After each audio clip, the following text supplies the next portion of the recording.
Hello everyone and welcome to the stream. This is Otaku Showboat. Today is Thursday, September 26th, 2019. If you're watching the VOD on YouTube, don't forget to comment, like, subscribe, hit the notification bell, and if you are so inclined, head on over to twitch.tv/OtakuShowboat to leave a follow to be notified when I go live Sundays, Tuesdays, and Thursdays from 10 a.m. to 1 p.m. US Eastern Time. You can follow me on Twitter at OtakuShowboat and visit my website at otakushowboat.com. You can help support Pyanodon and further mod development at patreon.com/Pyanodon and myself at patreon.com/OtakuShowboat. I have just updated my first goal for Patreon. Currently don't have anyone being a patron on Patreon, but I have set the first goal that is $12 in total per month to be a goal where I will disable all of my ads on my website, because the $12 goal is the approximate amount that it costs to keep my website hosted and paying for the domain. So it's a yearly fee, and that fee is actually coming up at like the 8th of November. November 8th is the renewal of that, and that's going to be a not insignificant amount, like $140-something in total, that I will be paying. I have the ads primarily to help offset that, but, I mean, it's not like there's enough traffic to warrant that in the first place. I have never actually seen any income from Google AdSense. That's also a hint about my whole time streaming on YouTube back when I did have monetization on my YouTube videos.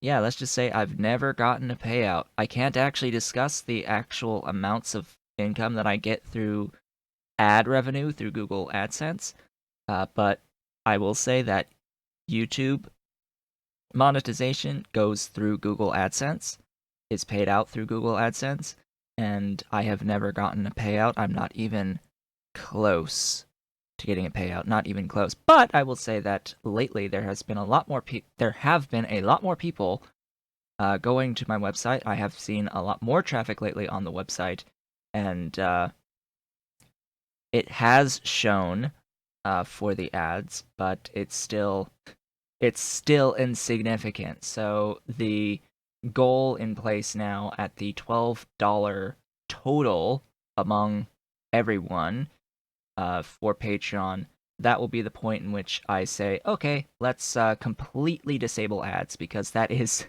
significantly more than I would ever make through advertising revenue anyway on a monthly basis. And let's just say that if I had the traffic to fuel that, I probably would be making a lot more money through other means anyway. So, yeah, because it takes a lot. It takes a lot, in case you didn't know, for standard website advertising to make any degree of money off of it. It takes a lot of traffic, like a lot of traffic. And it's like, well, if I had that much traffic, I would not be reliant on that income anyway. So, today's question of the day is related to the previous question of the day from our last stream. Remember how last stream I asked about what of my older YouTube series you would like to see me redo first. In general, little bit of an emphasis on what would be streamed over what would not be streamed, but that was more broad of what have I done that you want to see redone first. Today's question is, if I were to stream another game, what should it be? So today's question is a little bit more specific to streaming, but much broader. It does not have to include anything I've previously done. Granted, if it's not a game that I own, then that gets thrown out the window immediately. I am Otaku Showboat on Steam if you wanted to see what the library looks like there. It is not an insignificant library, to say the least, of games that I own. Just gonna say, immediate veto. Anything that is a horror game gets an immediate veto. That is not going to happen ever. Just flat. I don't do horror games. Nor do I do competitive multiplayer games. Specifically, I don't do shooters either.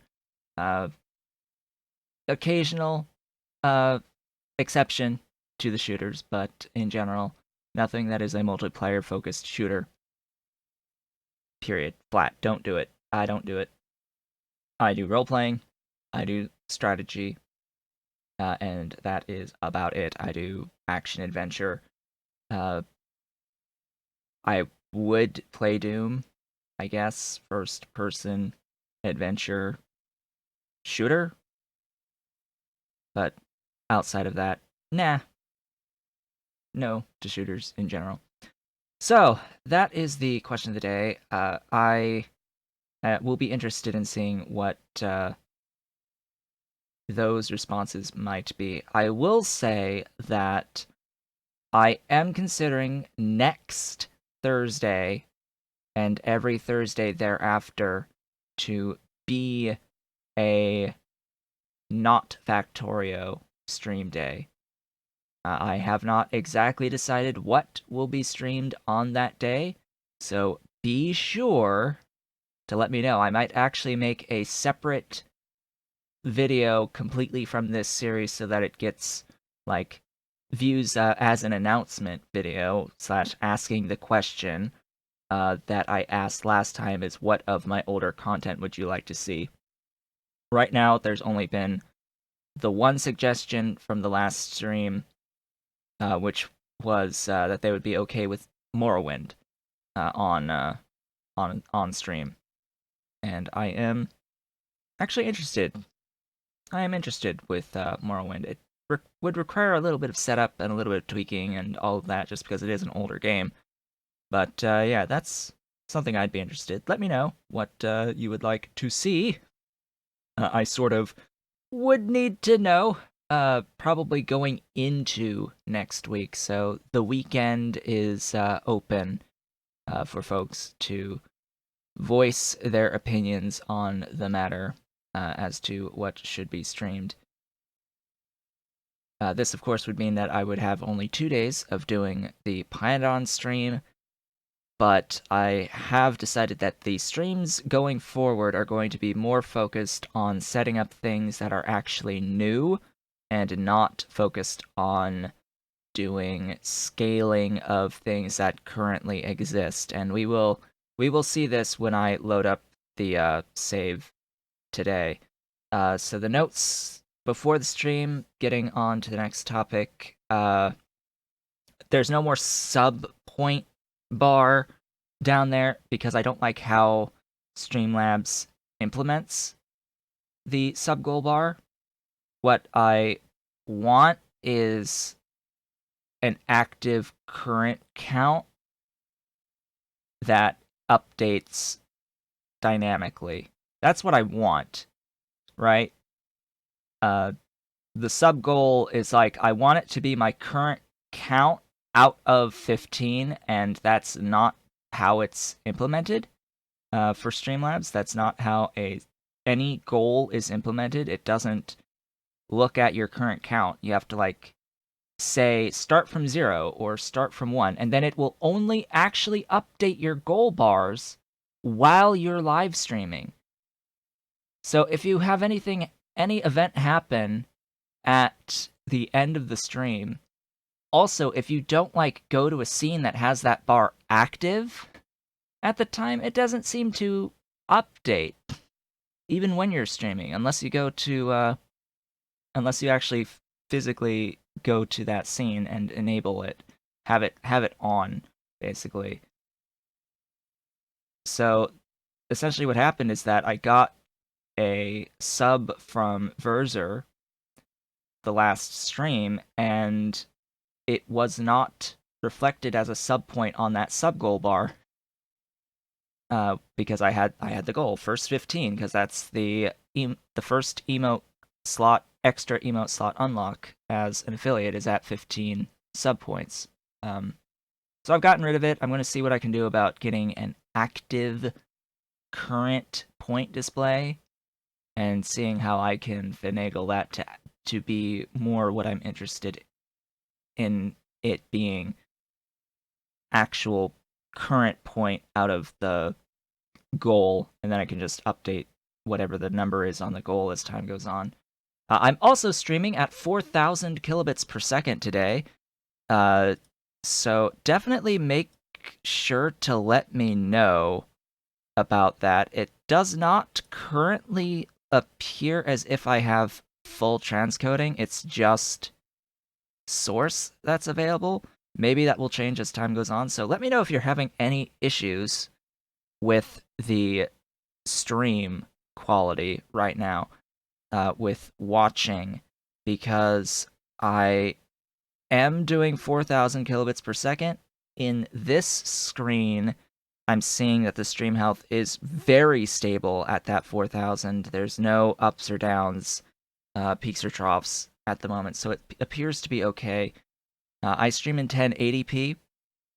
You can generally go up to... You see full transcoding plus source on your end. Okay, good. Good, because what I see is... what I see on my preview, my video preview on the dashboard, is just the 1080p and auto options, not any of the others. So that's good. That would be good if I can rely on that for this current time slot. I think by streaming at this time, it was a wise decision because there's less people in total, I think, streaming at this time of day on weekdays. We'll have to see what happens on the Sunday stream. That's the one that I'm a little bit iffy about. Would be the Sunday stream if I can have transcoding from the start on Sunday streams. That would be most ideal to continue streaming at the 4,000 without worry. That being said, at 4,000 kilobits per second, there will still be some pixelation, or like the artifacting happening when zooming around the map in Factorio. That's going to happen up to about 6-7 megabits per second, just for how fast it moves. 4 is a compromise, basically. 4 is a compromise until I know for certain that I am going to have transcoding on a very regular basis. 5 would be more ideal for a 30 frame per second stream. Of course, what would be even more ideal would be streaming at 60 FPS at like a 6 or 8 megabit per second bit rate. But I think that would be a bit much if I were to have transcoding not on. So we shall see. If it stays consistent throughout the next few weeks, I may consider bumping it up yet again. So regardless, if you are watching the VODs on YouTube, this doesn't matter to you at all. But I will say that I have officially started rendering my videos, my VODs, for YouTube at 7 megabits per second, and there is a very noticeable difference between the 7 and the 5 that I was previously rendering at. Of course, I record at an even higher bitrate locally. So the way that my setup works is that I have the local recording all the way at 15 megabits per second, and then the stream is going out right now at 4. So it's sort of doing things twice, by the way. I have a pretty good computer. I don't know if you have noticed. It's pretty good. It's pretty good. As well as having a somewhat decent internet connection also helps, but as I've said before with the internet connection, I do have this little thing known as a bandwidth cap of 1 terabyte of data per month in total.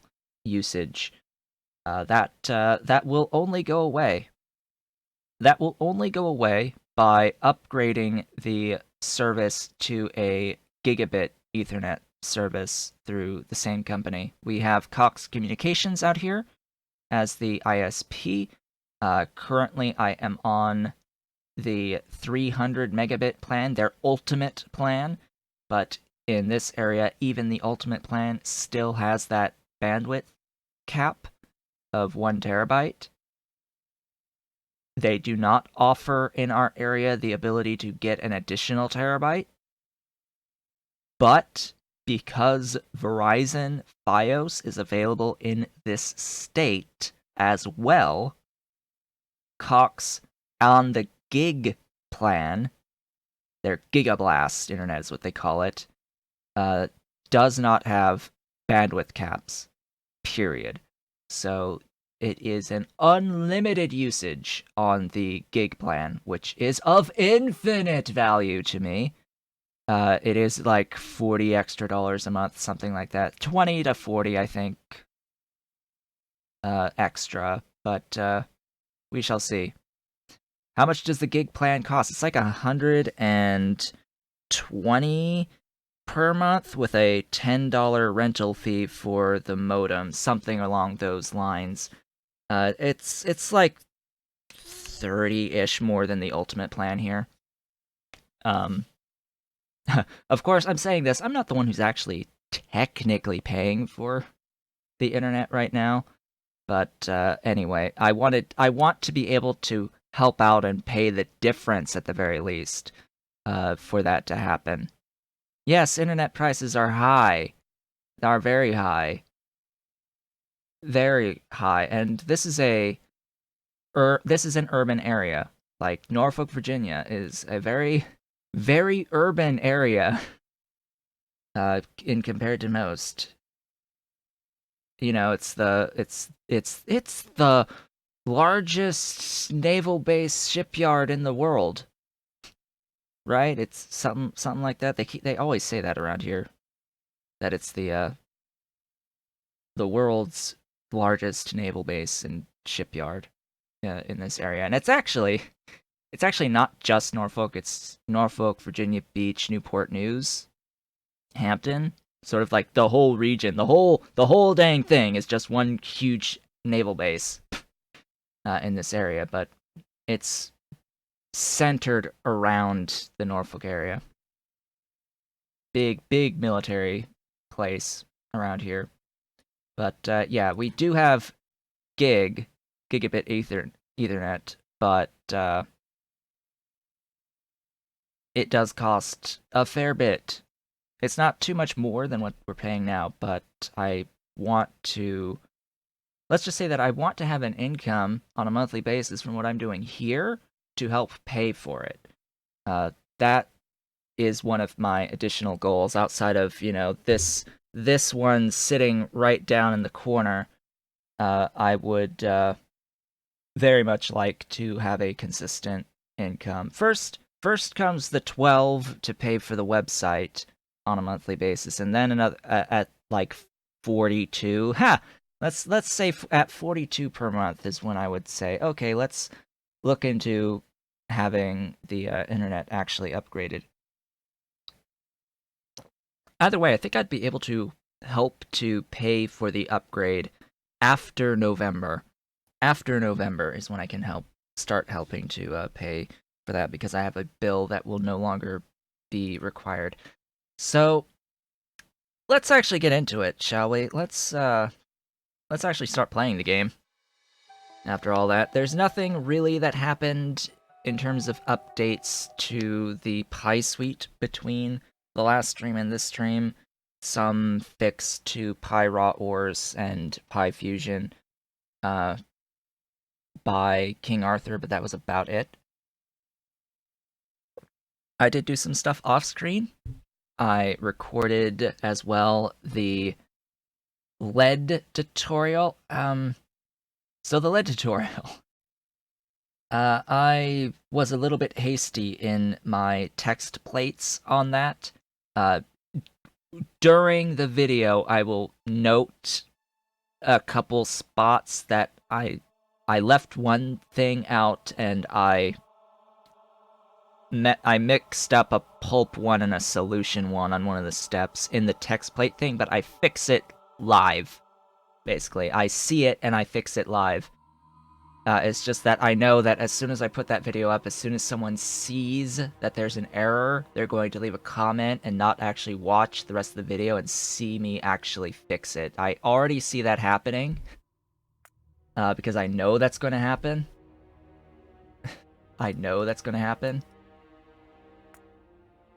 But it just goes to show that the naming convention on this stuff is can be confusing at times, mixing up a pulp one and a solution one in that way. It's just though it's all so similar. The icons are particularly similar to each other. Of course, the next one will be chromium and gold. Now that one's going to be fun. I did the text plates for that last night, and sort of worked on my spreadsheet that will end up as the table on the written portion. So, what did I do off screen? I did a little bit, just a little bit off screen. We're up to 123 or 231 and a half ish on the time now, if you want to compare where we ended off last time to where we are now. I've set up... These three are new. These three are freshly added.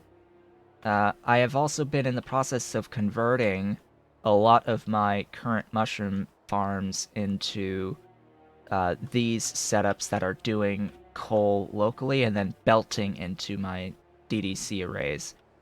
And I'm slowly going through that transition right now.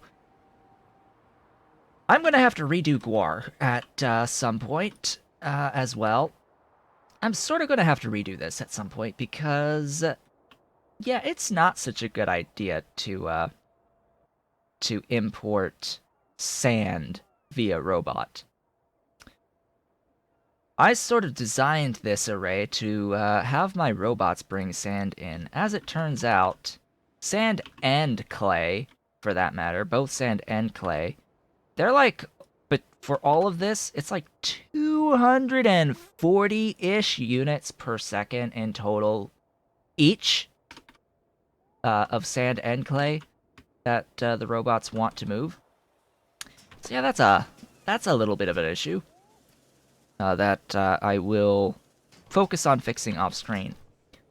But while I was doing some transitions, some belt transitions here, we finished off, by the way, the rayon setup last time, this initial block of rayon last time. While I was setting up these new things with red belts here, I came across a bit of a lack of red belts. And as it turns out, it was all caused by not sufficient amounts of rubber coming in. Where is even? Who is rubber? I be blind. Rubber be here. Right here. Pretty insufficient amounts of rubber, considering that the rubber belts recipe was changed relatively recently to be 1 belt out for 2 rubber in. It used to be 2 rubber out for 1, or 2 rubber belts out per 1 rubber. So it went from 1 rubber into 2 belt to 2 rubber into 1 belt. So that was slightly annoying when that happened, and yeah, it bottlenecked everything that I'm doing that needs the belts. Of course, exacerbated by the fact that the updated recipes happened for red belts and blue belts that now have recipes that use these belts. I needed more belts, so what I did off screen was I set up rubber. a self-contained rubber. The only input on this little setup here, the only outside input that is needed is titanium. That's it. That's all that this needs is titanium, as currently built. And it will produce 5 per second total of the rubber belts. That's what it makes. Well, actually, I take that back. Titanium is not the only input, technically. It also needs tholins. Tholins is the other input here. It's not a ton of tholins, but, yeah, it's tholins nonetheless. If I had, like, a little bit of ability to build compactly, I could probably fit in the requisite tholin plants in here and have it be a lot, like, even more self-sufficient, not have to worry about piping in tholins. But I'm sort of making, like, I don't know, over 900-ish tholins per second, something along those lines. I have a whole 2x2 devoted to just tholins, so yeah, that's a thing. Brought them in, put down my standard little mushroom farm here, standard DDC conversion. Not doing anything with the coal gas currently. I probably should, because as it turns out, I'm a little bit lacking on syngas. I might want to actually make this into syngas, but we shall see. That would be convenient, actually. Just stick a thingy for syngas with oxygen, because I'm not using the oxygen here from these. So that would actually be pretty convenient. Just have a little bit of extra syngas production off of this. Oh yeah, that's what changed between last time and this time. Pyanodon did fix some coloration schemes on the pressure pumps in particular. Pressure pumps and a few other things. So now, this little bar, do I barrel fluids around? Not yet. I am currently piping everything. Barreling will only really become important after I get to beacons. After I get to beacons, that is when it will become particularly important. But either way, and it would be even more important if I had Bob's modules, but I'm not using Bob's modules for this particular playthrough. That gets a little insane. Just a little bit insane. That gets to be if using Bob's modules up through the Mark 8s. Just a little insane. And they use gold, like, which I don't have yet. So I have like 5 per second more belts coming in, rubber belts, to help to feed into my transport belts. So I am no longer limited by the amount of belts, or at least I shouldn't be limited by the amount of belts. What I am going to be limited by, though, is the input of the advanced small parts, which this appears to be more of an issue of just lack of robots. So here's my thought on the matter.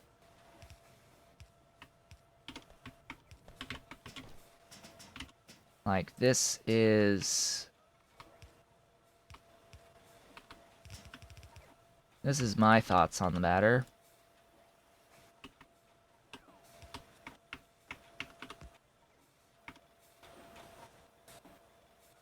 Yep, that helps. Also, like, Pyanodon, really. Too bad he's not here right now, but, like, Pyanodon, really. Why is it that, like, I know literally everything in Pi petroleum handling, nothing uses productivity modules. Literally nothing in Pi petroleum handling uses productivity modules. But these bolts, small parts, advanced small parts, and special small parts are by very definition intermediates. and should use productivity modules. Like, it makes no sense that you cannot productivity module small parts, advanced small parts, special small parts, or even the bolts to make them. Like, really? Really? Gosh. That's the one of the more annoying aspects here is just you can't do productivity on these, and you cannot productivity rubber into belt either. It's like, okay, again, another intermediate in the form of this belt. And I would argue technically the rubber itself is also an intermediate, and you can't do productivity on rubber itself either.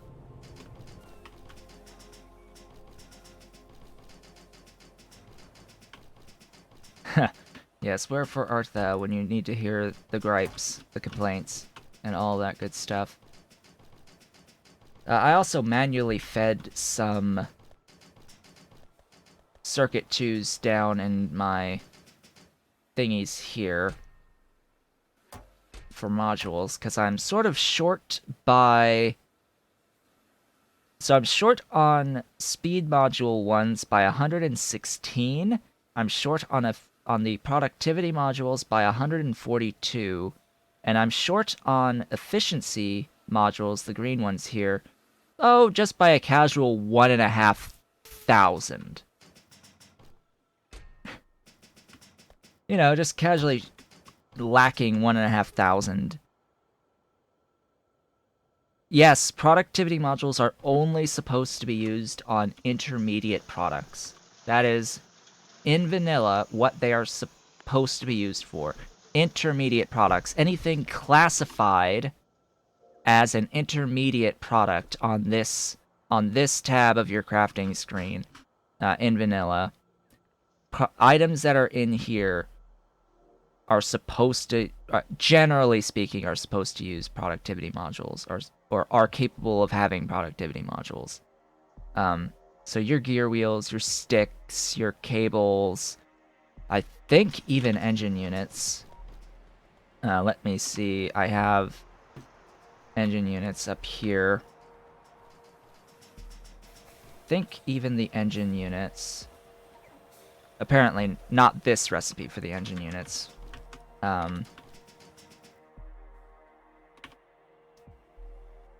Where is the vanilla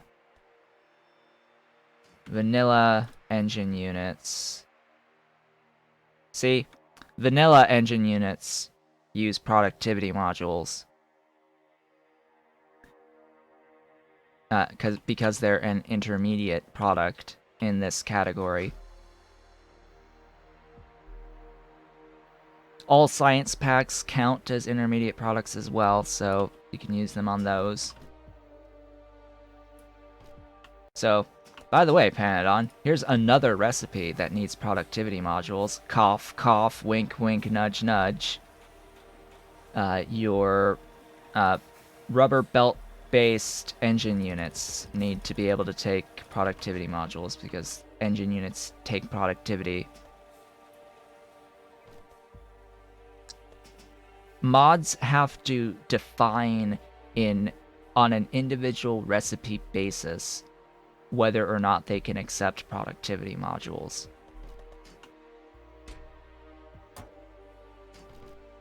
The way that Pyanodon does it is via, it's like a script.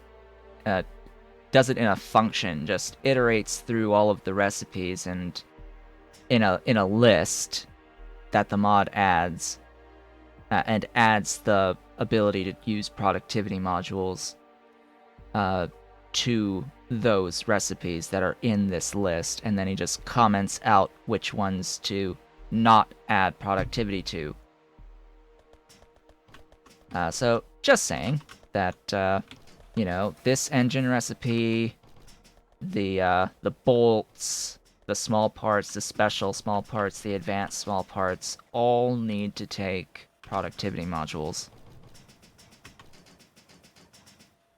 Not the belts, though. Not the belts. The belts are fine without. You cannot do it with normal belts. Belts are an end product, not an intermediate. Even if they do get used as ingredients in other things. But yeah, so circuits also count as intermediates. Every circuit counts as an intermediate. So definitely have to bear that in mind as well. Speaking of which, there is another thing that I did off-screen that I need to discuss, and that is that I went out to the iron way out yonder, and I upgraded the automated screeners and the secondary crushers, because after the Pi Fusion Energy update, the basic screener crafting speed was reduced to actually, I think it ended up being lower than what it used to be by default.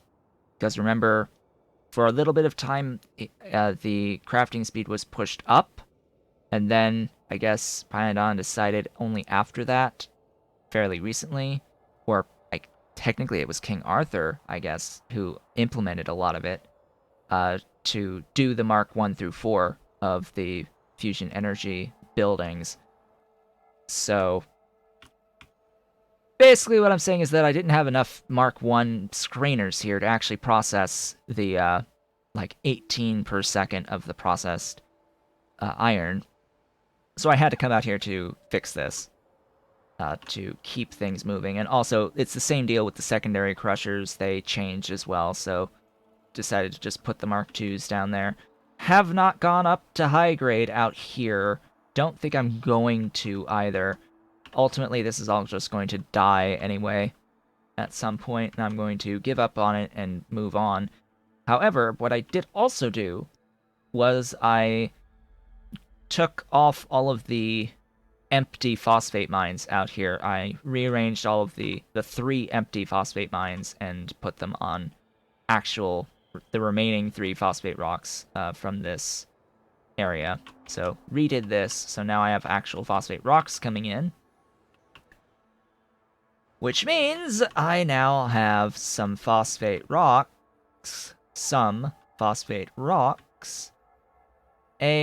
continuing to feed into my molten stainless steel down here, but B, following all along on this beautiful red belt all the way up and over.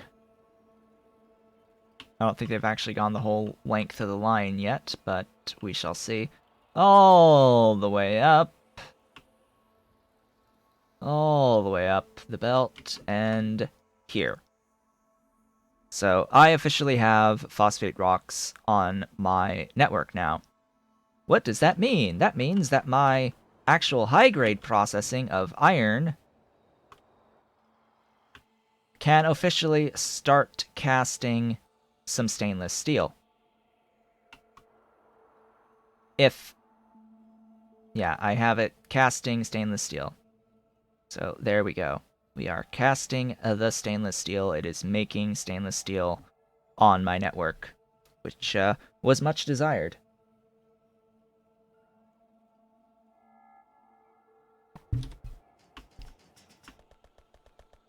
So the mission for today. Today's mission is Crystallographic Substrate. I have officially finished Rayonic Scale. So our new mission is Crystallographic Substrate.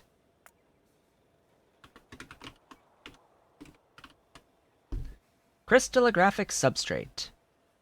This is going to need boron. No, this is nichrome, cermets, rayon, and propene. Well, I have the rayon. Nichrome. This could be a this could be an excuse.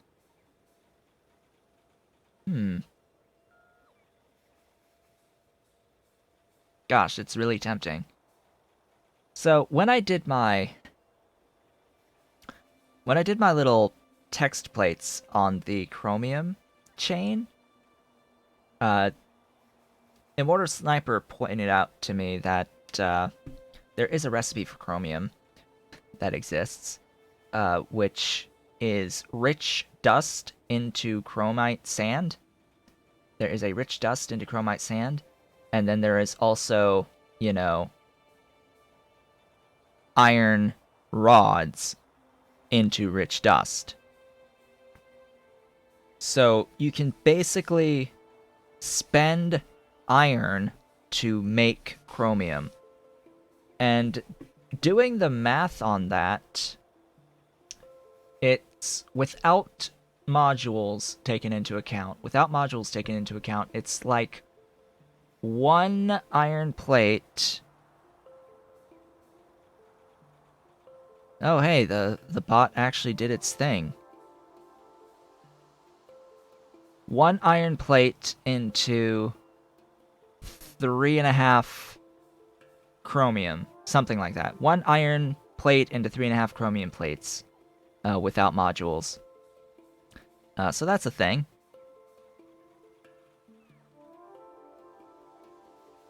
That's a thing. So you can choose to spend iron plates to make about 3.5 chromium per second if you are not turning that chromite sand into reduced or sintered. So at the current tech level, if you're turning the chromite sand into molten, it ends up being about 1 to 3.5, but you get back about 36% of that iron in the form of the iron oxide. So you can convert the iron oxide directly into plates to relieve about 36-ish% of that. But here's the thing, though. You can use some productivity modules along that chain as well to improve that output by a little bit. So, yeah, that's a thing. I think it's slightly intended. I don't know. I don't know. It's just it's a thing you can do with rich dust to get chromium, which I was tempted about because crystallographic substrate here, nichrome. Nichrome actually ends up getting used a lot. It's nickel, think molten nickel and molten chrome. And just thinking about the ratio there, it's like, well, chromium is drilling fluid 2 to ground bore, but iron is drilling fluid 1. Drilling fluid 1, of course, also needs the guar gum, which in and of itself is a fair bit of stuff. Fair bit of motion of the robots. I'm trying to think through in my mind, like, some sort of self-perpetuating process that I can do that's not bot-based. So, guar gum, copper, and sand. Guar is actually a lot more sand. Copper is lubricant and coal gas, which is super simple. So when comparing between... Have I noticed that there's quite a few recipes that you get that you can't do yet? Yes. Yes, there is a lot of that. I try to point it out where I can for Pyanodon to consider changing, but some of it just hasn't changed. Yes, the Red Hot Coke thing being one of it, you get access to the recipe before you can actually make the quenching tower at Green Science. So you can't do Red Hot Coke until Green Science because you can't make the quenching tower for it until Green Science. You can make the Red Hot Coke in a basic oxygen furnace, but you can't make that Red Hot Coke into Coke until you get the quenching tower at Green Science. One of those things that makes little sense. So just comparing like the cost of fluid 1 versus fluid 2. Fluid 1 is a smaller footprint than a fluid 2 overall. Of course, because fluid 2 also needs the ethylene glycol and all of that. My fluid 2 is... where again? Here? Fluid 2 needs the hydrogen chloride and the ethylene glycol and the boric acid, so you're adding in 3 additional things on top of collagen and guar gum at fluid 2. So if I can convert iron to chromium, that's actually a smaller footprint overall than just ground boring for chromium, which I'm currently doing, by the way. That's what my fluid 2 is being used for right now, exclusively, is ground boring chromium. But as I said, iron plates are cheaper, and you get more than one chromium plate per plate of iron by converting to rich dust and using the rich dust for chromite sand. This is probably going to be nerfed into oblivion, by the way, just saying. Just by saying that this exists, it's like, just me saying that these things exist is generally enough to make Pyanodon look at them again and be like, oh hey, that should probably be tuned. But I mean, like, how many sources of rich dust are there, even?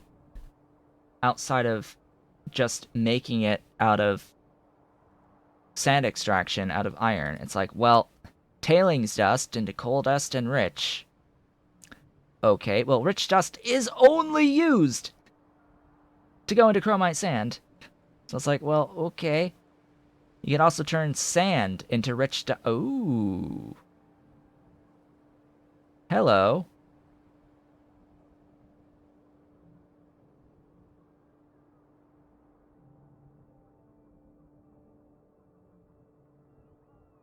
Okay. I'll take it. Hello, free chromium. I say free, but this is actually, like, huge. Like, point of reference, this is like massive, this setup. But by comparison to fluid 1, drilling fluid 1, I think this wins. I think that this is actually... it's absolutely smaller than drilling fluid 2. I can say that much for certain. Ooh. Yeah. I like this. So, I got off of this tangent off of the nichrome thing. So, if you can do this, sand to rich dust, you'll have to deal with the excess gravel or use it for Zapier processing for stone wool. Hint, hint, wink, wink, nudge, nudge. If you do this for rich dust, you do the rich dust into chromite sand, you turn your iron oxide that you get out of this into iron plates into more rich dust without any other outside input on the iron. You're just going to use your iron to get more rich dust for more chromite sand from your sand in. Well, you've got chromite sand from water without having to go through the whole rigmarole of making or using drilling fluid 2 for ground boring. And you avoid the coal gas to mine it. So you're saving coal gas and drilling fluid to, at the cost of space for the amount of sand. Sand, of course, coming from soil in this case. And I've already got a setup for sand from soil, belt-based. I like the idea of this. I like the idea of infinite chromium without, like, infinite chromium from sand. I like this a lot. I like this a lot. But remember, as I just said, because I'm just talking about this, it might be nerfed. But why would this exist in the first place if it wasn't intended? I guess I have to consider that from that angle. It's like, rich dust, the only thing it's used for is as a source of chromite sand. So I can only see the processes to make rich dust as being intentional as alternate means of getting chromium. So I'm going to go with this. It's a huge footprint, but not very, by comparison. But the idea here is I can make this chromium without robots. Without robots. And then nickel, because nichrome is chromium plus nickel. Nickel, this has already been nerfed, by the way, a little bit, because I talked about it already, but nickel ore, this is the actual nickel ore, yes, nickel ore. Nickel ore can be made out of tar directly.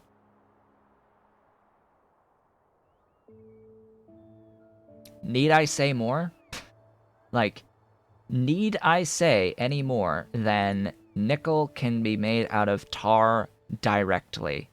Tar and hydrogen.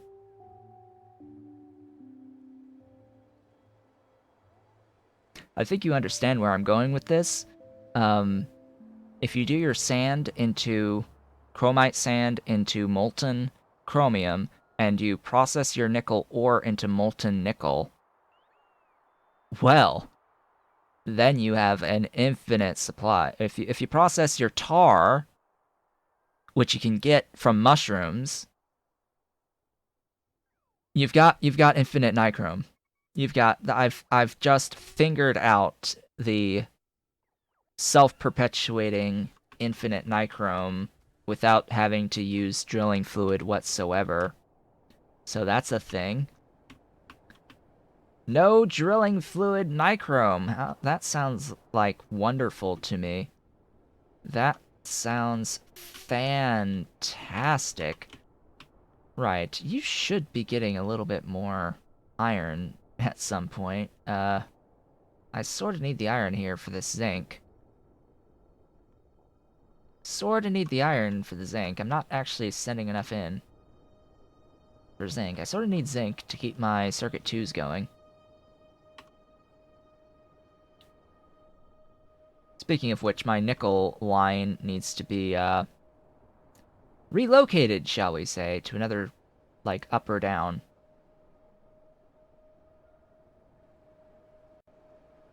Huh. Hide my enthusiasm for it or it'll nerf it. I mean, technically speaking, it's already been nerfed in terms of the nickel ore. It has already been nerfed. Now, here's the concern I have. What outside inputs are here? Just borax and sand castings. You are borax, fuel, and oxygen. So either way, I will need some borax in, which that's slightly disappointing. It's not fully self-perpetuating without drilling fluid, sadly, because you need the borax for the molten, and you also need the stuff for the molten chromium. But you sort of get the point, right? It's like if I wasn't even doing the molten recipe, the less efficient plate-based recipe, nichrome needs nitrogen, so then you have to, for the not molten recipe. So it gets complicated real fast. But anyway, I think I'm going to save that for another time. I'm going to save that design work for another time because I want to focus today on the actual crystallographic substrate. Why do you not have any power whatsoever? Did I make a boo-boo? I must have made a boo-boo. There. Have some power again. You're sort of required. I sort of need this acetylene, or this acetone, I should say. Place the thing. Thank you. Oh yeah, I'm sort of getting my red belts again. Thanks to the rubber raised belt. So after all of that discussion, I'm not actually probably going to do that on screen. That might be a my weekend project, is designing the nichrome production from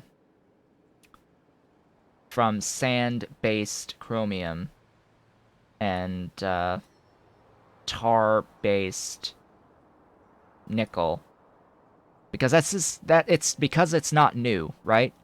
It may be a new recipe on the nickel that we're looking at, and a new recipe that we haven't looked at for the chromite sand from rich dust, but it's stuff that we've already had access to. It's all stuff that we've pretty much seen before. It's just me having to design it into my 2x2 blocks, which guarantee there's going to be a minimum of a single 2x2 block of mushrooms involved. Mushrooms to make tar. Minimum of one. We'll see how much that ends up being. It is an FB reactor, I think? No.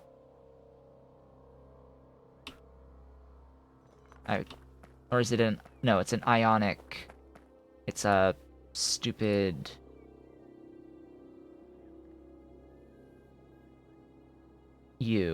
ionic upgrader that makes the nickel. I'm not even making these.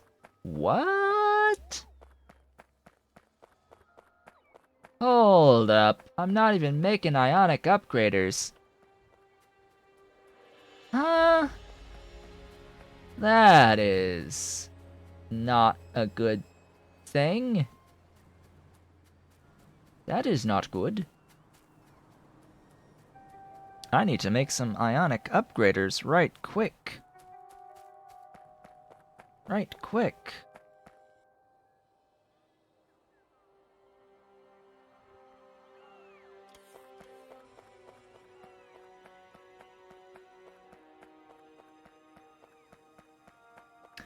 Oh, apparently Immortal Sniper has been looking into organic solvent. I'm seeing. Sending me a message through Discord. Wonder what Immortal has to say about organic solvent. For reference on organic solvent, my current favorite, shall we say, might actually be the acetone syngas.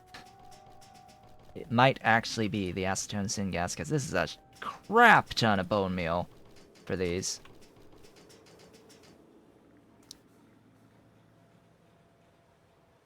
Yeah, the acetone from Tholins is more space efficient than the oleochemical one. More power, but also gives ammonia. Yep, that is the case. Yeah, that's the case, because it's just way too much bone meal. Way too much bone meal. Anyway, I need I need these ionic upgraders. I don't know why I haven't set these up yet. Need to find a spot for 4 buildings. 4 of these guys. Why am I even using these guys? Do I even need the speed?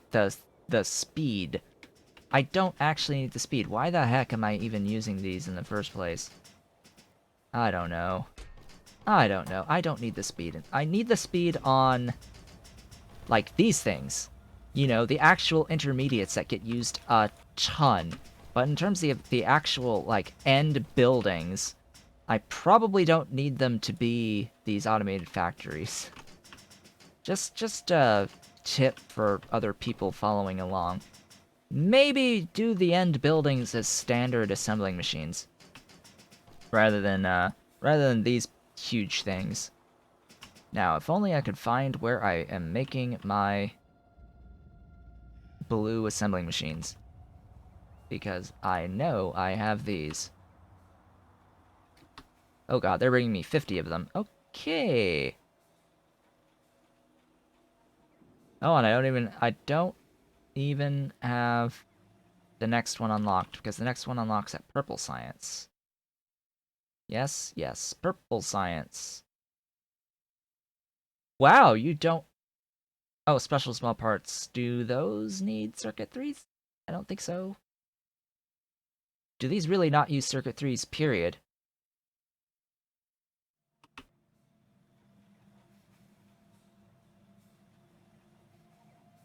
They don't. Wow.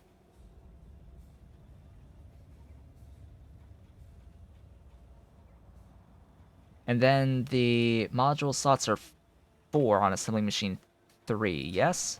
It's 2 on these guys, but it's 4 on assembling machine 3s. Interesting. Very, very interesting.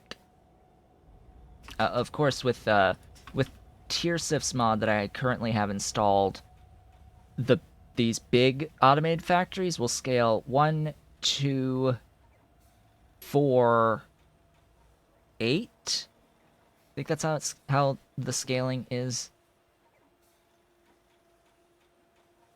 It's either 1, 2, 4, 8 or 1, 2, 3, 4. I forget. I forgets. I guess I'll find out once I make Mark III buildings. Cough, cough. All right, I need more of these. Game. There we go. 4. Yeah, these are significantly smaller, by the way. It's like,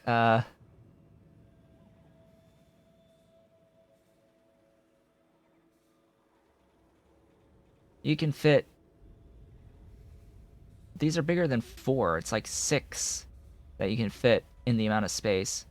Well, it's the equivalent space of about 6, I think. Definitely 4, and then plus a little on the edges. Also, I put a blueprint on my chests here. Alright, ionic upgraders are here.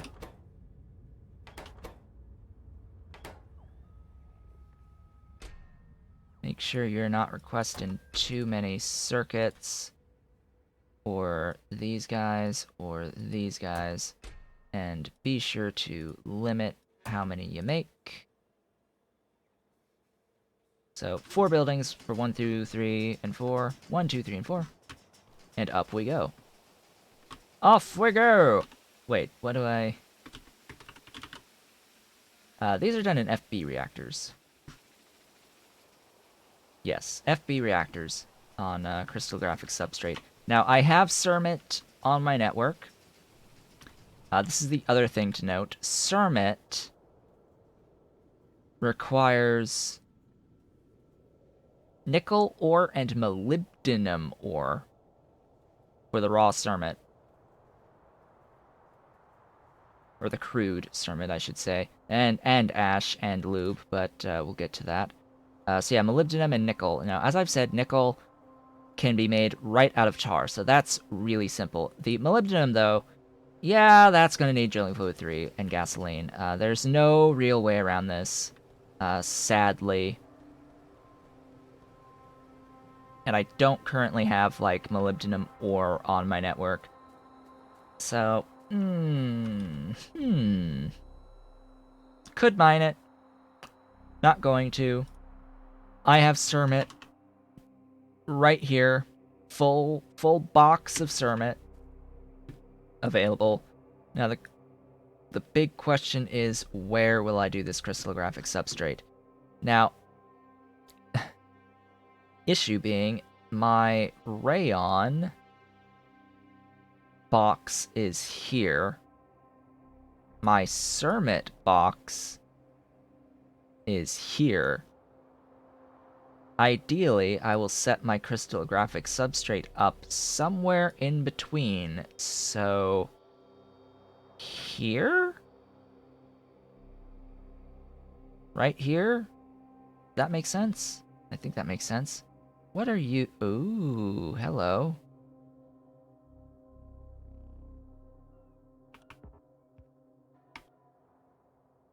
Well, that's important. No wonder why I don't have enough syngas. Oh, joy. No wonder my syngas was having some issues. Oh, but this is actually self-contained into borax. Well, that'll help with borax, I guess. Give me even bigger issues on drill heads.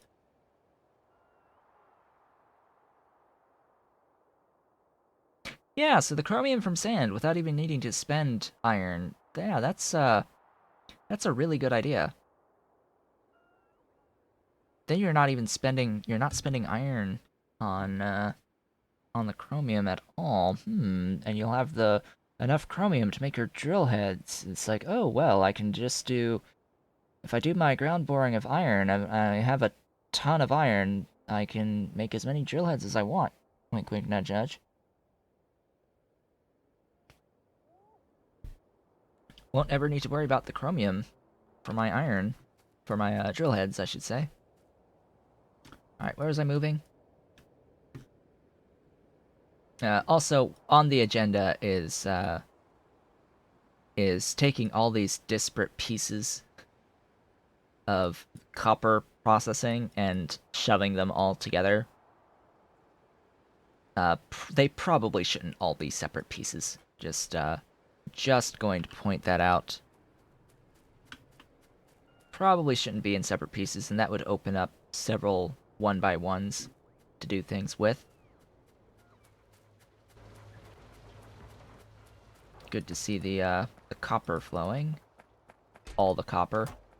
All the copper. Like, each 4, by the way, is the equivalent of a yellow belt of copper ore. So we've got 1, 2, 3, 4, 5, 6 yellow belts-ish equivalent on the copper ore right now, but a lot of that gets used in drilling fluid 1.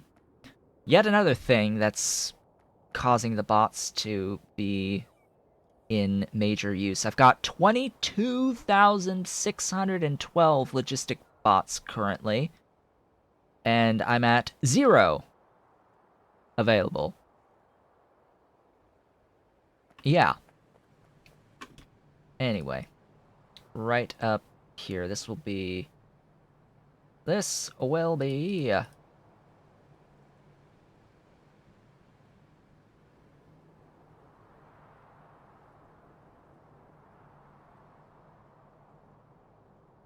is it? Where it be? Right there. Doink. Beautiful crystallographic substrate. Now, the proton receivers are going to be crystallographic substrate plus sulfur. The proton donors are going to be crystallographic substrate plus boron. And those... Boron will be a little bit more difficult because I have to do further processing of my borax for them. So right here is where I will start setting up my FB reactors. to make crystallographic substrate. Fortunately, this is just propene. Now, propene... yeah, tholins. Like, yeah, why... I mean, I have F-tons, like, literal F-tons of lead right now. I have high-grade lead processing, so I'm flooded with lead. I am at the point where I am literally voiding high-grade lead to allow the silver to back up. So when it comes to the propene recipe, this is viable. But this is more convenient. Actually, it might not be more convenient. Let me actually have a look at... Oh. Right, so...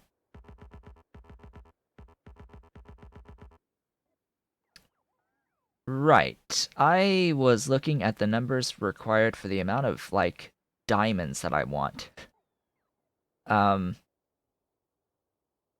Maybe let's not think about that level of scale yet. Maybe let's not start with the 1 per second on the purple science. Maybe let's build up to the 1 per second on the purple science after having access to non-zero amounts of the purple science. Like, that is probably a better idea. And just going to point out, yeah, I probably will mine and do the kimberlite chain, the actual kimberlite chain, at some point. It's just, do I really wanna? So, this playthrough has evolved to the point where I want to do whatever I can without mining. Like, I want to do everything that can be done renewably. As the kitty next to me is, like, stretching and being all cute, putting his arm on my arm. And kimberlite is, like, one of those things. It's like, oh, I don't technically need to mine it. But the crystallographic... the requirements on the proton donors on the particle accelerator diamond recipe is just incredibly extreme. 20 proton donors to 10 diamonds versus, 2 for Molly. 2 for Molly. Same amounts. 2 receivers for vanadium oxide. To make it out of, hey, chromium. Didn't I just say that you can get chromium from sand? Hey, I've just got a huge amount of vanadium oxide potential here. Yay, potential.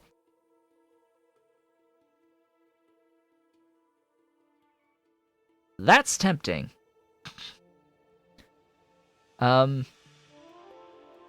have given this zinc recipe a hard pass in the past, but it avoids the iron to process the zinc ore at step 1. And copper is lubricant plus the coal gas versus iron, which is drilling fluid 1. With iron being drilling fluid 1, spending it on the zinc ore, probably not as good of an idea as potentially just using copper plates into zinc. And you dodge a zinc setup for it. And it's only 1 proton donor per cycle. It's a lot of power. Like, just putting everything in perspective, this is a lot of power by doing this.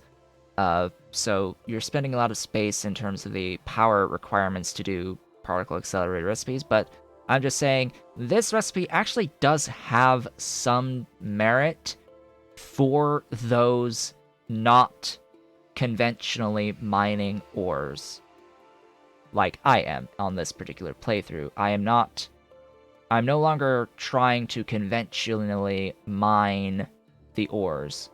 I am attempting to get the ores through ground boring, everything that I need to run my base, up to 1 science pack per second of the various sciences. We shall see when it comes to space science and utility science if I can maintain that scale, because it's going to get crazy at that level. But zinc processing requires iron in the form of iron rods to process zinc into plates, which sort of pushes you to do more advanced processing of zinc sooner, so that your iron spend goes further. But you could also do this and just convert copper into twice as much zinc. But I am very much digressing now. Very, very, very much digressing. Also, big fan. Big fan of uranium ore. It's gold! Well, turns out with the recent change to the gold processing chain, that you'll actually probably be overproducing on your gold now. I would say that you could spend your gold, your excess gold, and convert it into uranium ore in particle accelerators. That might be an option for you. Let's see. Actually, you know what I'm gonna do? I'm gonna keep these right about abutted against each other.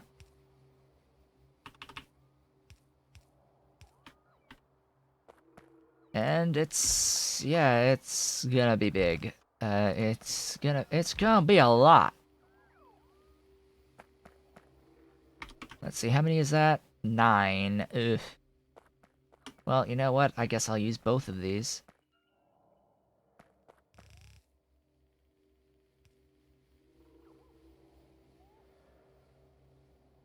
That's 18, that's 19.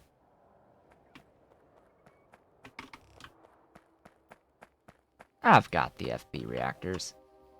Yeah, so, I mean, even at 63 of these here. And that wasn't with speed modules, was it? Because I could totally use speed modules, too. What was it without? 6.3?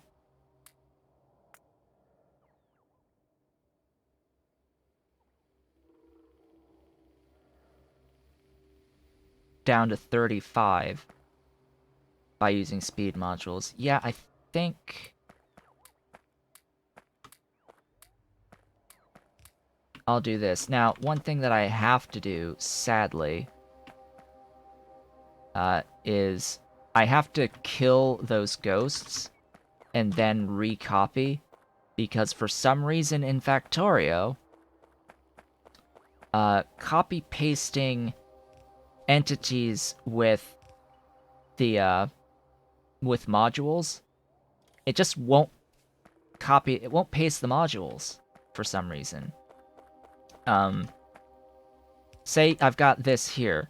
If I copy this and try to place it on top, it'll put the recipe there, but it won't put the modules. It won't paste the modules. Like, excuse me? Why won't you paste the modules? Like, paste the dang modules on the thing that exists. I don't know if it's a moddage issue or what. I just know that it doesn't do it. It just doesn't do it. It absolutely should paste the modules, it just doesn't.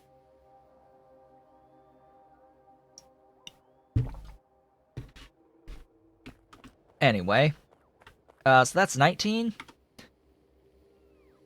19 times 2 is 38. Hey, that's good.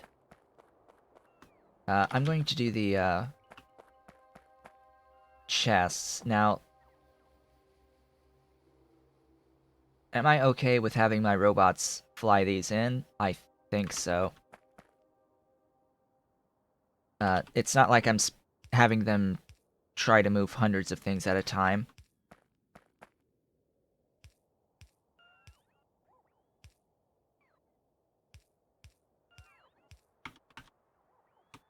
Cough. I mean, it's not like I'm trying to have them move hundreds of things at a time. As I have them trying to move hundreds of units of sand and clay at a time on like guar setups.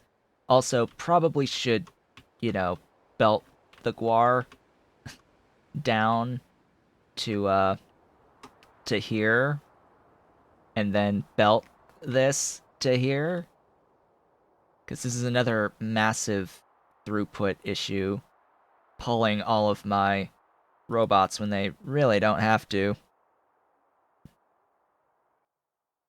Try with a basic assembler. I could test with a with basic vanilla assemblers. I know that this thing takes these, or no, it doesn't. Which one? Which recipe should I do? I guess I can test this on a basic, gears, because I know that gears take these. Now, if I were to do that there, see, it doesn't paste the modules. But placing it from scratch does put the modules.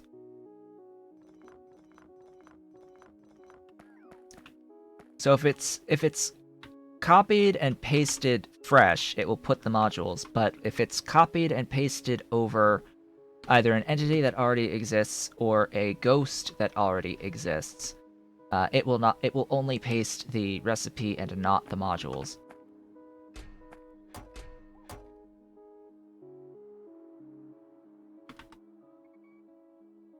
Which is dumb.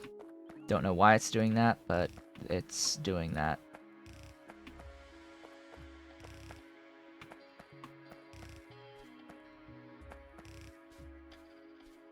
Also, I have an extreme shortage of modules that I'm just making worse right now by doing this.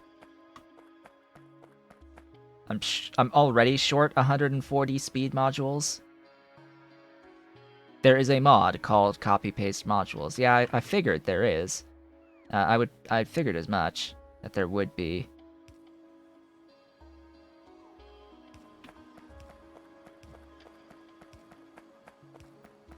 Because it's stupid that you can't do that.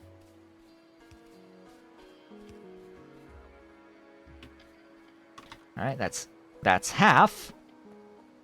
That's half.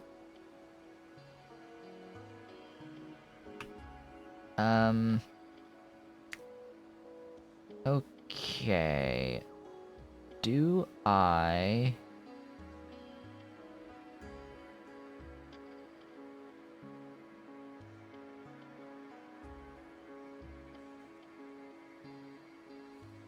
Let's do a little bit of extra space, just in case I want to do belt-based stuff later. Maybe I should actually be thinking about this, about potentially doing belt-based stuff at a later time, if I feel that it's necessary. Also, I will remind people, since it's on my mind right now, that there are some features on the stream. Oh. You would. You frickin' would do that me. There are some features on the stream that I have enabled since I am an affiliate now that have been here for a little bit of time, but or since Friday-ish. I have the... If you hover over the actual stream itself,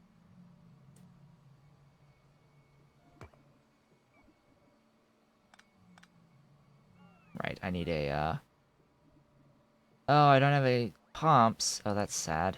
Can I make a pump? Nope.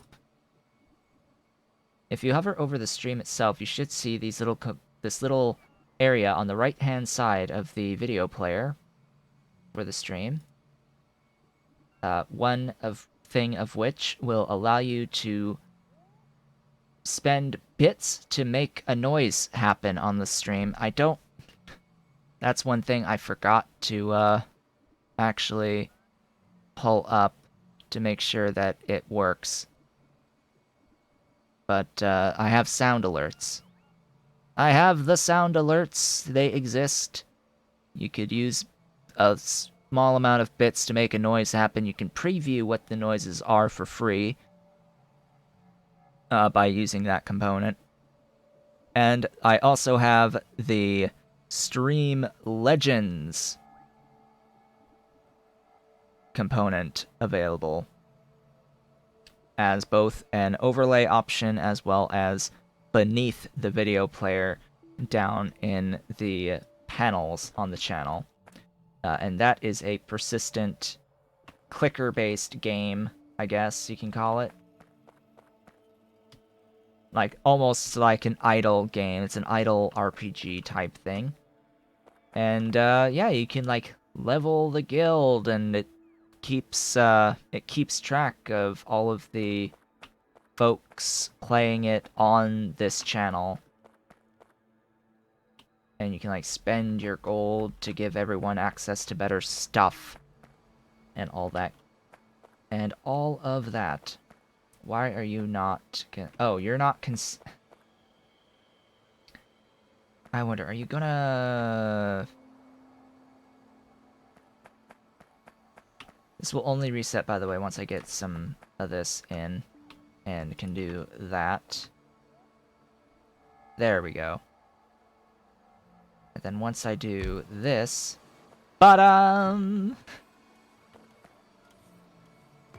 How to clean a pipe. In case you're wondering, that's how you clean a pipe. And why I needed pumps.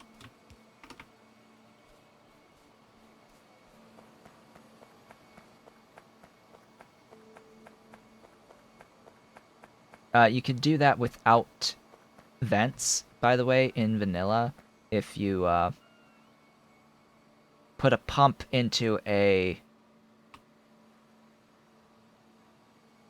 storage tank. Pump into a storage tank. Because pumps are one way. They only pump in one direction. They prevent backflow, so in vanilla, if you have a contaminated pipe that you need to clear out, just pump into a tank, and then once the pipe in the back empties, you can remove the pump, and the pipe will be empty, and it can use whatever you want on it. Ah, the little things. So, propene. I'm actually going to need these stolen plants. Good thing you haven't taken them away from me. So, 126.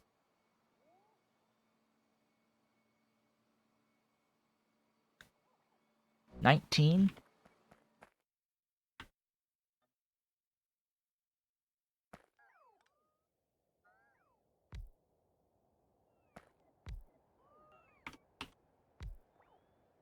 Yeah, I'm not carrying around any green modules. Of course, they don't take those.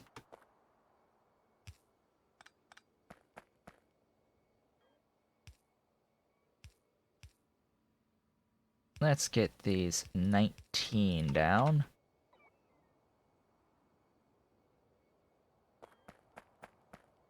Four, 5, 6. Do I want to just delete this? I mean, it's a good charging point.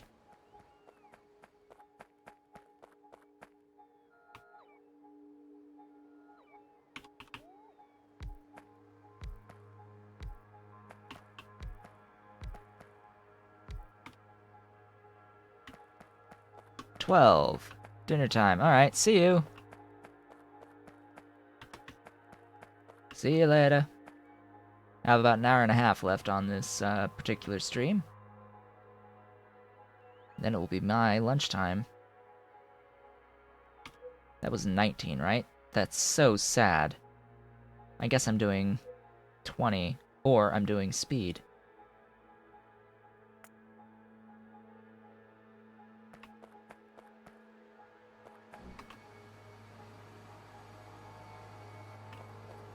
$126.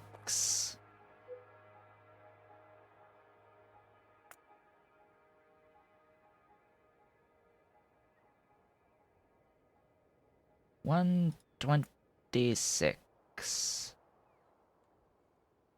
14.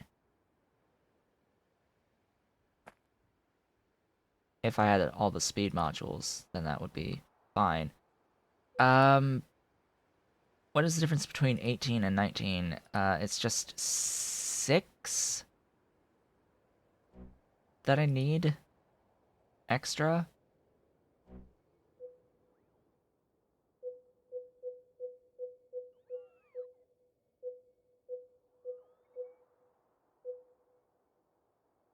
Gosh, that's more speed modules than I have.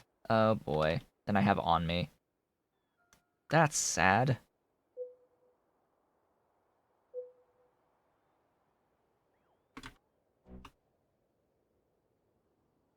Because that's what I would have to do, is take, get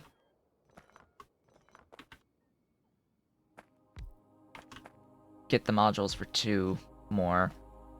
So I'm too short. Because 3 of these at 28 plus...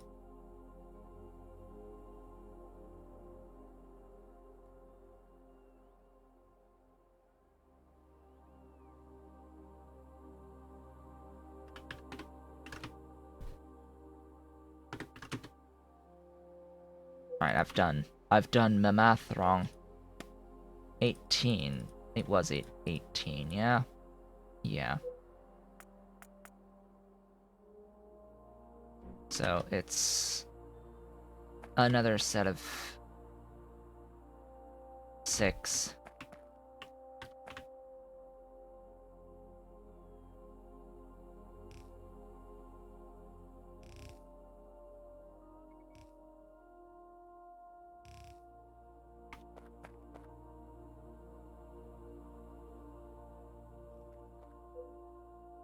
Uh, 15.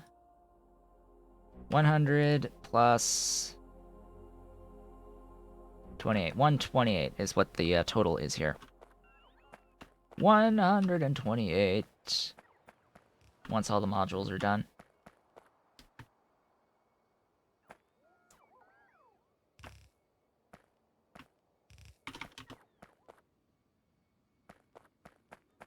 I will terminate these ends, because I get in trouble constantly because I forget to terminate my ends. Goodbye, kitty. Why? Why I do this?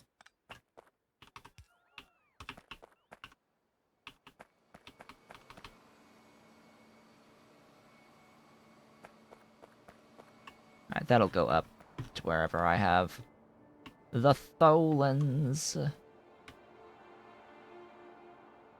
Tholins are actually below me. Not above.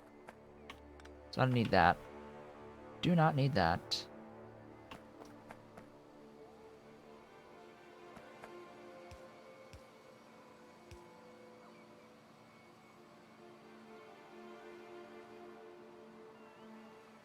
Oh good, that's already terminated.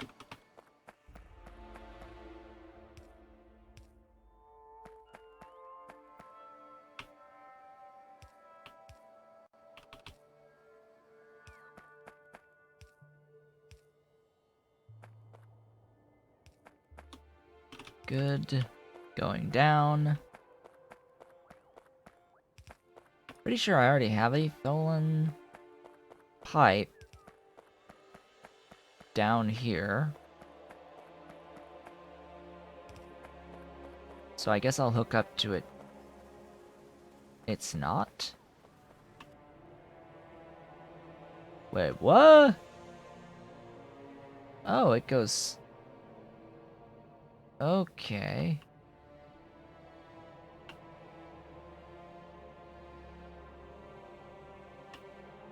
Huh.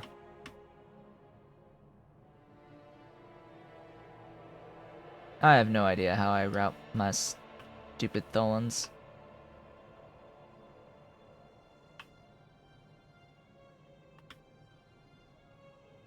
Oh, there.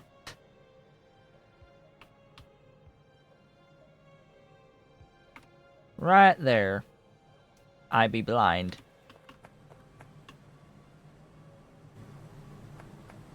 Yeah, 910 in total on the Tholens. Up we go.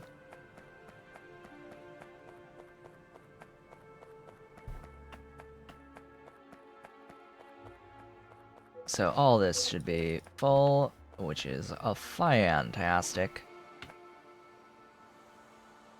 Then it's just a matter of power, right? Yeah, power.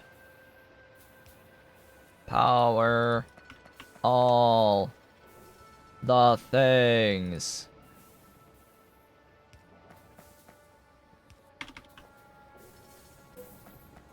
There's that, and then, of course, non-zero crystallographic substrate has happened. The non-zero crystallographic substrate. It is glorious. Which reminds me, non-zero. Yeah, that is my submitted emote, and it has still not yet been approved. It is still pending for my sub emote, which makes me sad. It makes me so sad that it remains pending. Oh well.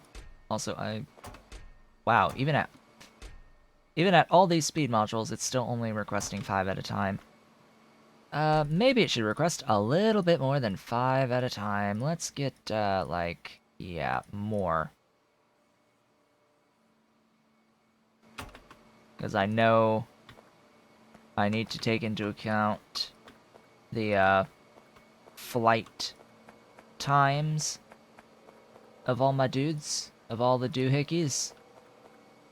Must take flight times into account, so you need to increase the amount of buffer. Not like my robots are, you know, very, very, very, very busy already. Anyway. For reference, I'm at 0 available logistic robots. I don't have enough. 0 out of 22,720 on the Logibots. I need to do a lot of changes, shall we say. A lot of changes need to happen to be more of a hybrid between belt and logistics bots. And making all of this belt-based right in here is going to help a lot. Looks like I'm still waiting on red belts to happen. Okay. That was the main thing that I wanted to do, that I have actually gotten done in the relatively first half of the stream. today was getting this crystallographic substrate done. The next step is getting proton donors and proton receivers. Now, I'm going to set up some proton receivers first, primarily because... What did I do? There it is. As much as I want to do industrial diamonds now, I don't really need them. No, instead I want proton receivers so that I can do my vanadium oxide and I can start getting that going. And I can also start doing some molybdenum plates by doing some proton donors. Proton donors, though, will require me to go up the ladder, as it were, to get to boron. Granted, that is a very simple process to go up to boron. In fact, you could actually get boron directly through this recipe. It looks like I actually have access to this recipe, but this is one of those instances where even though you have access to a recipe, you can't actually use it yet. And the reason for this is you cannot make fine carbon dust. I cannot make fine carbon dust yet. It would be relatively convenient. Carbon... Fine carbon dust. It unlocks that nanotechnology, so even though I have I have the recipe to do particle acceleration into boron from fine carbon dust, it won't unlock until nanotech, sadly. What even are the carbon nanotubules for? Some Mark III stuff? You are in Circuit 4's intelligent units, nano wires, utility science stuff, and space science stuff. Again with the utility science stuff and Mark 3s and 4s. Nano chips, more on the intelligent units.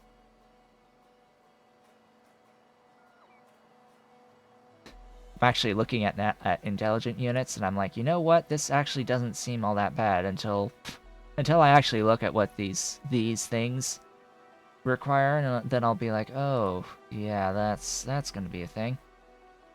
This is space science,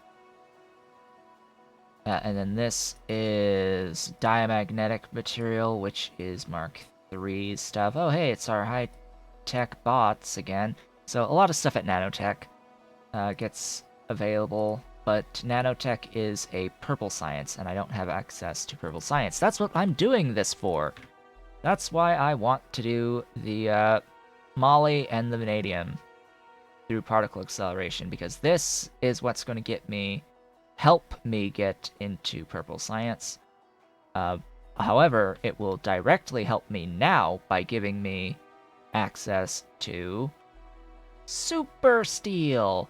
Yes, super steel is what I am aiming for. Also, I have sneakily gone and set up off-screen particle accelerators. Automated particle accelerators, I should say. Now, what building are proton receivers? Foundries, okay. So unlike proton donors, proton receivers are done in foundries. Very, very slowly. Very, very slowly. So you are going to go a little bit faster. Go a little faster for me, please. Just a little bit. And this, of course, uses some sulfur. 1-to-1. 1-to-1 on sulfur. And I will fit as much as I can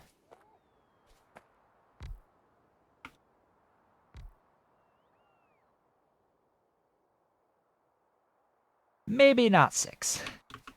Maybe not 6.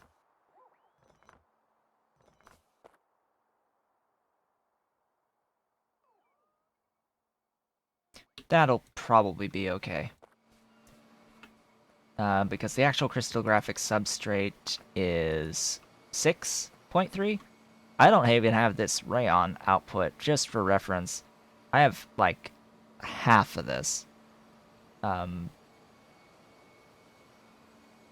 Definitely don't have the Cermet output currently. I mean, all of this, this is rayon. Glorious rayon. What, I always forget what thingy adds rayon. There it is. This is rayon. Right here. From these. In combined total, these only produce...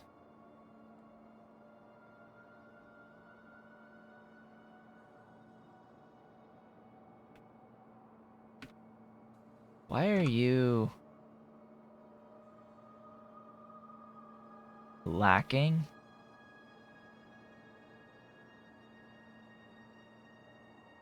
Oh. Yeah, that would help. Yeah, that would help. How did I kill that? Anyway, this only produces like 3 point something per second of rayon. So that's a thing. There's a reason why I wanted like 4 of those setups. You...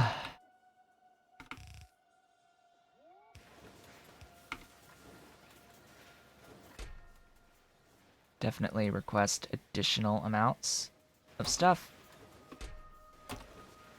And that will be the first proton receivers. Now, as I had said before, I need to do a little bit more in order to actually get up to the boron. A little bit more to get up to the boron. I'm trying to remember... I'm trying to actually remember my boron chain. Oh, joy.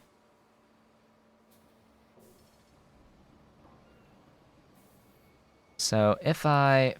Did I take any screenshots when I did the tutorial for this? I think I did. I think so. Let me go to my screenshots folder and have a look here. If I scroll down, that's quartz. It was the one right after quartz.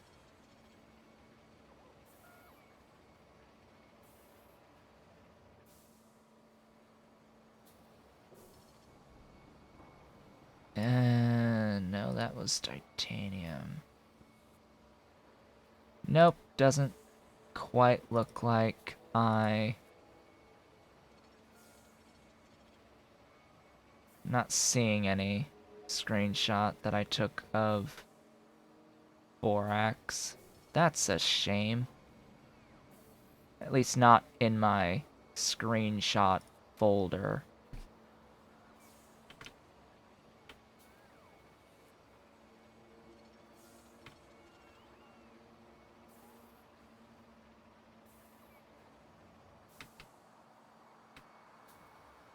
Alright, we'll do this the ye old-fashioned way. So, boron. Boron comes from boron mixture in mixers. Okay, mixers. So, let me make some notes. I need... mixer... I'll ignore refined syngas for now. HPF... ball mill. More HPF. Of course, then, electro... electrolyzer and electrolyzer. Going back up the chain. Coke. Acetylene and boron trioxide. Acetylene and aluminium. That'll be fun. And then acetylene, refined syngas, HCl. Alright. Cool. Cool beans.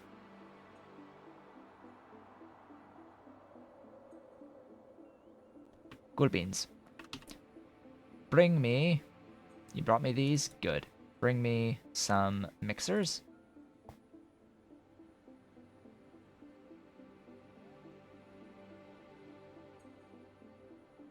Mark IIs. Glorious Mark II mixers. Bring me some high pressure furnaces. I probably don't actually have any available. Oh, good. I have some. I have 4 currently that they can bring me.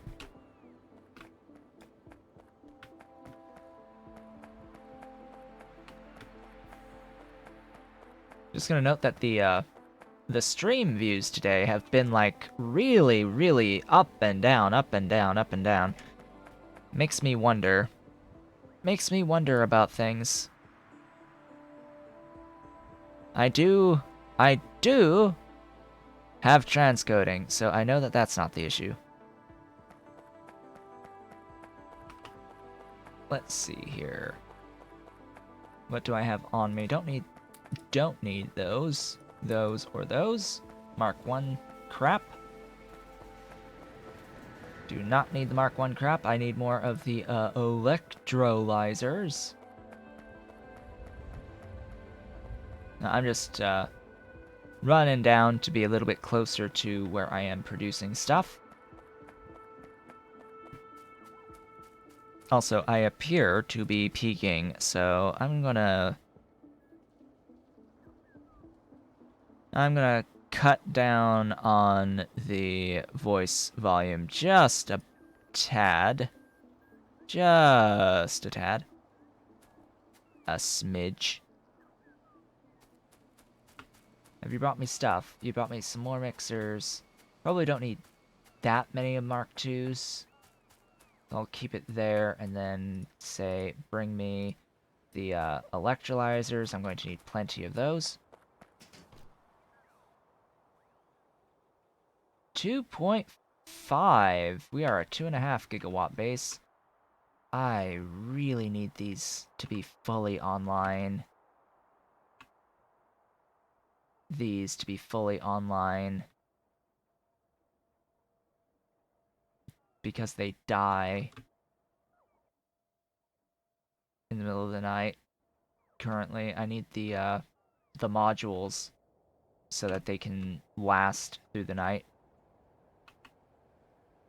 Must have modules, and then this isn't even running because the ones up here aren't placed. Sheesh.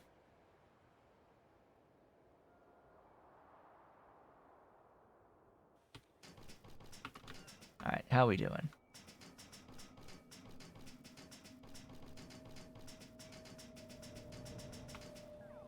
How are we doing? That is a good question. How are we doing today?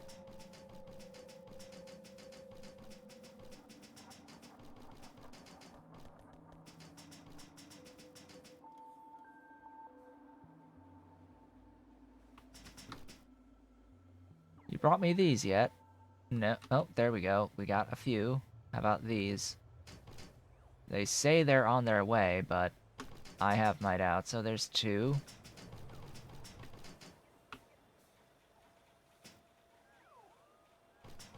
All my beautiful robots moving around.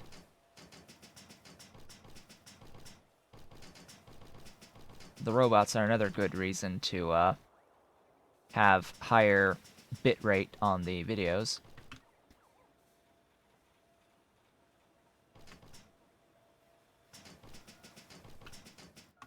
Anyway. Alright, they brought me these. Don't need to request them. They are still in the process of bringing me these. Wherefore art thou? Of course, I do need ball mills. Sort of had noticed that I was massively overproducing ball mills. Sort of massively overproducing the ball mills.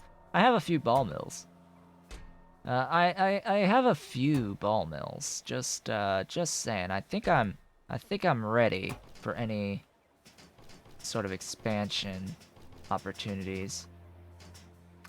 Just got a few ball mills laying around in case they need to be used for something. Where am I making my high pressure furnaces? That is a good question. Right here.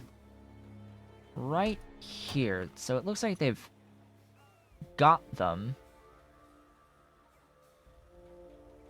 Alright, so I have now 3 total. And 0 on the way, and we're at 0, 0. Okay!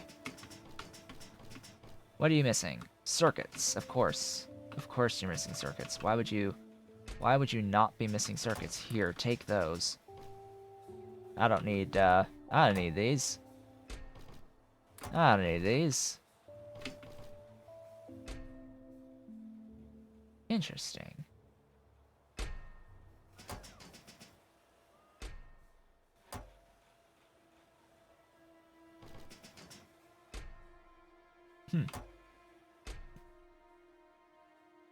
Really now? Hello! Hello, Pyanodon! Passing by to check your bet. What do you mean I'm almost at purple? I am still far from purple. What do you mean I'm almost at purple? I am far from production. Science packs. Oh, by the way, since you're here, Pyanodon, there is one thing that I wanted to mention to you. I will do purple soon. What I'm doing is working towards purple. I'm setting up what I need to set up to get to diamonds and to super steel. Those are the things that I am concerned about right now. Is I'm setting up the things that I need to get to super steel, and that's no idea what I'm going to do about the uranium in particular for now on these uranium samples. But we'll get there. We'll cross that bridge eventually. But yeah, so tech tree, Nexalit processing. Why does Nexalit processing 3 use utility science and then 4 use both utility and production science?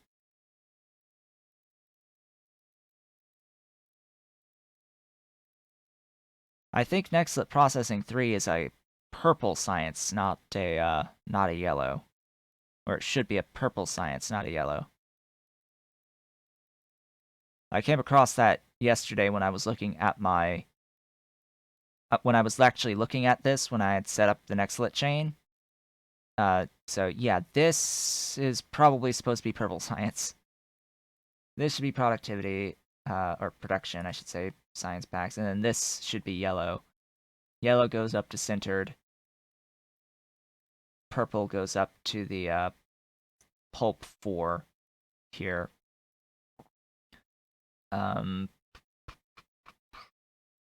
Yeah. So, yeah, you missed a discussion a little bit ago, by the way, of about rich dust. A little discussion about rich dust and how amazing it is to do soil to sand to rich dust.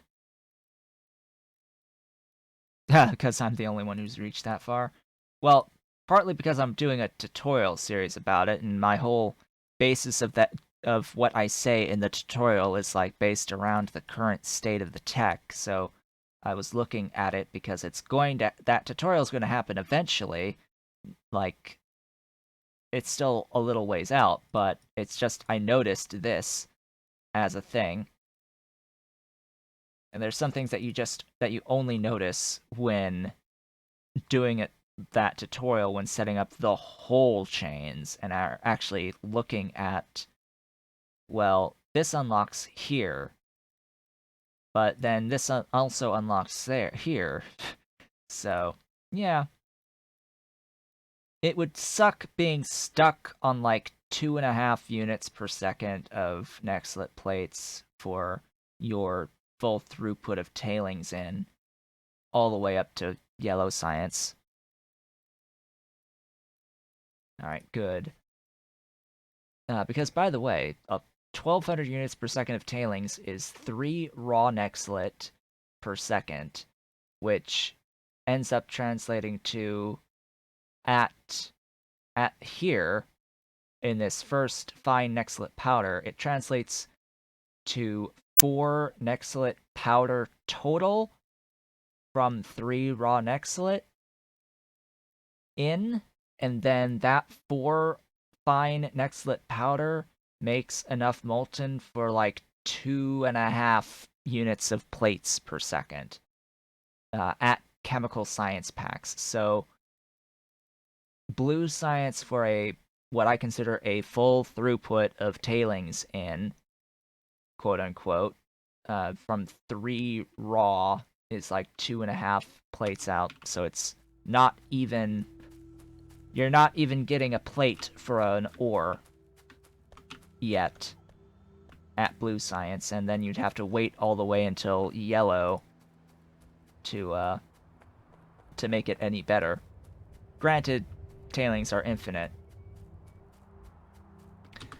So yeah, rich dust is the other thing. Nextlit is rare. Nextlit also only exists in your mod.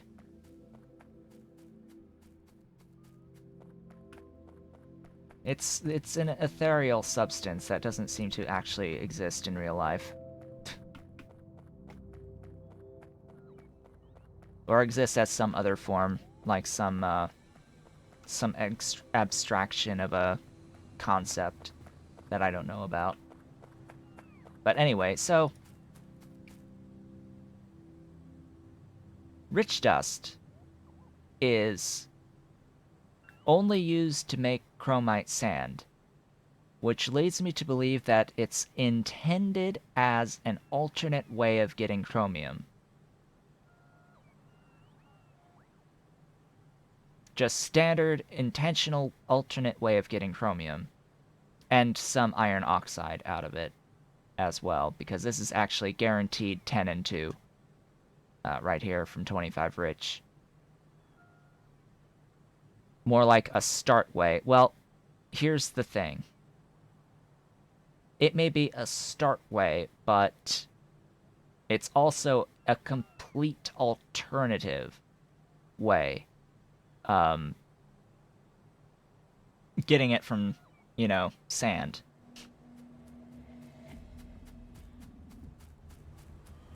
And, of course, from iron. So you can directly convert iron to chromium.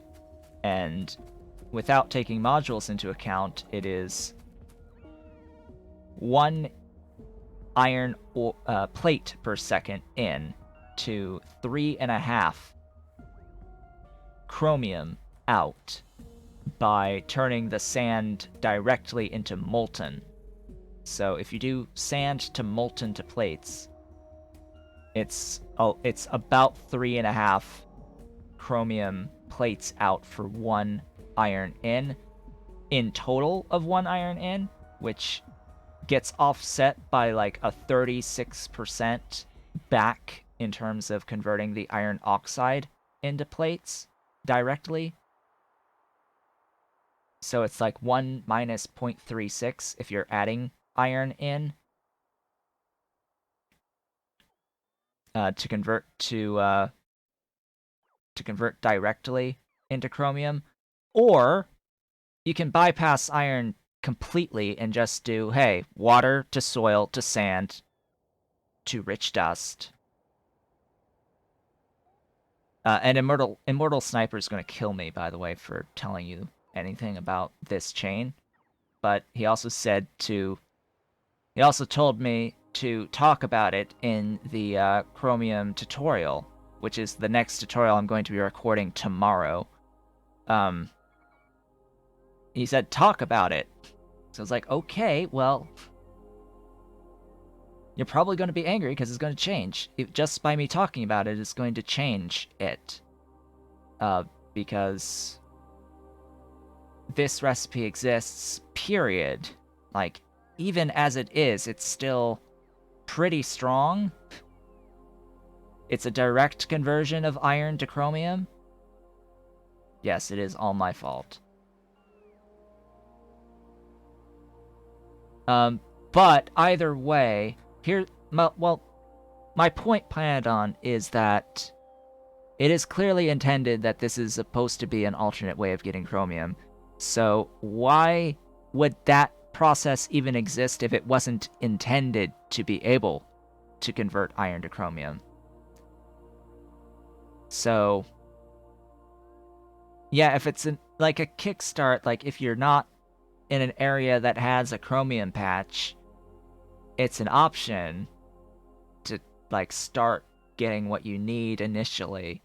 But in practice, it's already incredibly powerful, because what I can do here, and what I am absolutely planning on doing, is setting aside a huge amount of space to set up soil to sand to rich dust to chromite sand, looping back in the, like, spending the iron byproduct to get even more rich dust, to make more chromite sand, have a little bit of a geometric series there. Not going to shove any more iron in. And then getting all of the primary source of chromium that way. So it was made during pie coal processing, when you didn't have intentions of adding in the other mods.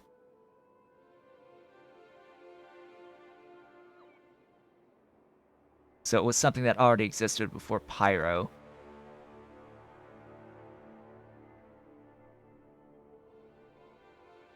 Yeah, but still, I mean, my point is, this is a way of getting the chromium without ground boring chromium.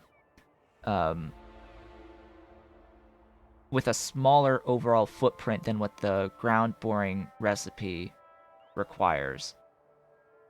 But it's still a large amount of space. It's still a viable alternative because it's a large amount of space that's required for it.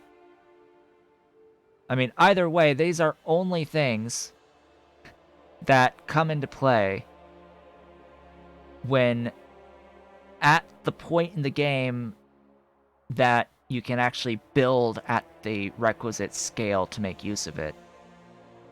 And yes, he will have a seizure since you're saying that you're going to completely disable it, because guess how he's getting his chromium?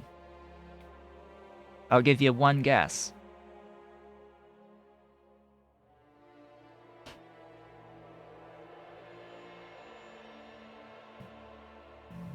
And I'll tell you right now, he really loves beacons. Immortal Sniper really loves beacons and really, really loves level 3 modules. And really, really, really loves level 3 modules. And guess what types of modules you can use in this chain, Pyanodon? You can use productivity modules at every step of this chain. Rich dust from iron, you can use productivity modules to make the sticks, which is vanilla. You can use the productivity modules on the rich dust from sticks. You can use productivity modules on the solid separator to make the chromite sand from the rich dust. And let's just say level 3 modules produces more iron oxide than than the iron that you spend. Cough, cough.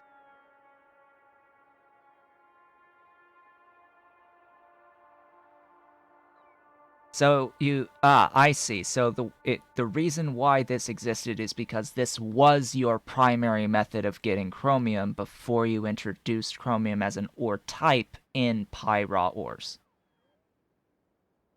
And then didn't remove this recipe when raw ores was available. So this just was something that got left behind when raw ores was released.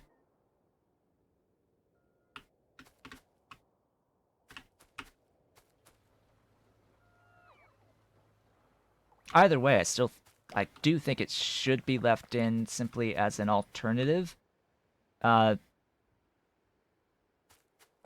because it uses a lot of space to do something like that, and even with the productivity 3 issue, that still only happens really late. That happens really late in a save. Like, think about what point of the game are you at already by the time you even get access to the Mark III modules?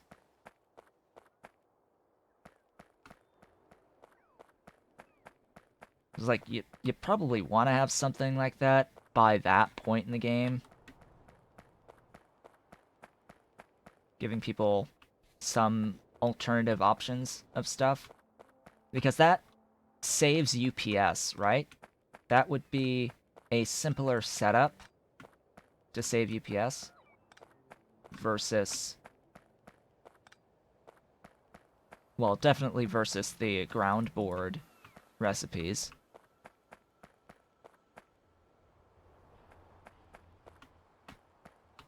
Well, yes, so at the point that I would even have the productivity module 3s, at that point I would also be converting that chromite sand. I would be reducing and sintering that chromite sand produced in that way.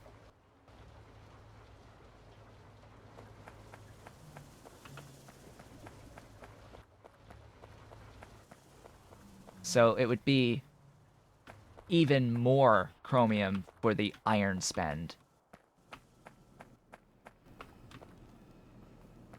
But yeah, I knew that just by me mentioning it in the tutorial that it was going to lead to a change anyway. So it just depended on what the change would end up looking like, and in this case it looks like it's just going to be removed. Which, yes, will make Immortal Sniper incredibly angry and probably not want to tell me anything ever again, but fine. If they want to whine and complain like that, sure, go ahead. I mean, I'm fine with muting people.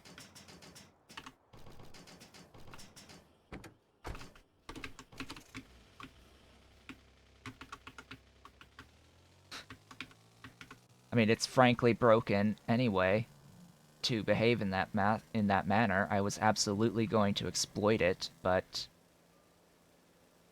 I know that just by talking about it, and he said mention it in the tutorial too. That's the other thing, is he's like, "Oh, don't forget to talk about it, to mention it."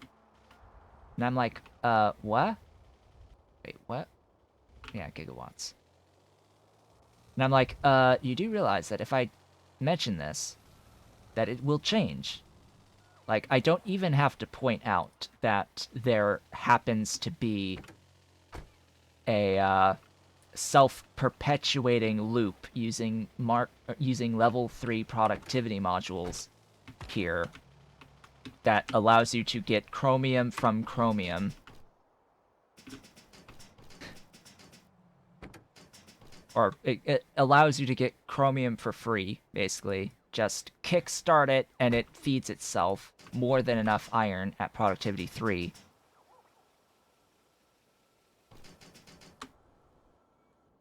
Which, yeah. I'm pretty sure you've tried to nerf any type of thing like that into oblivion in the first place. So, trying to prevent that by doing a lot of things. Speaking of which, there is something else.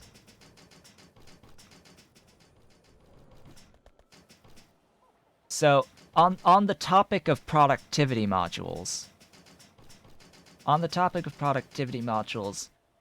in the opposite, literally everything in high petroleum handling doesn't use productivity modules. Like, there is nothing that is added in high petroleum handling that uses productivity modules. However, there are intermediates added. In high petroleum handling that should absolutely use productivity modules, as in, you know, bolts, as in small parts, advanced small parts, special small parts, and the most egregious here, belt-based engines.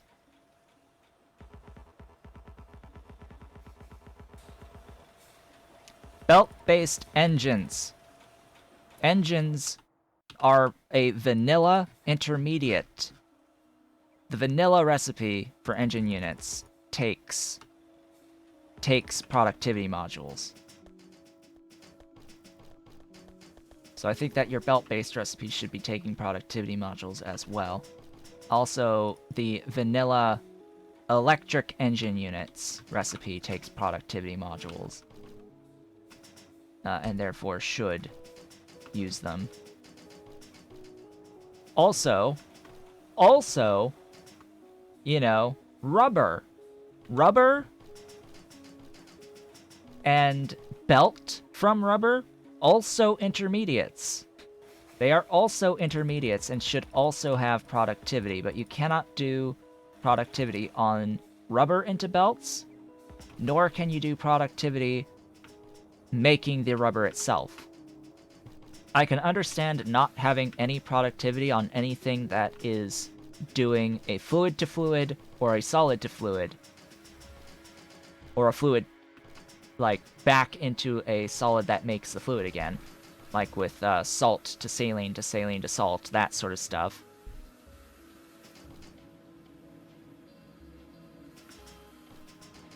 But yeah, just as a point of order, the intermediates are what productivity modules are supposed to be for.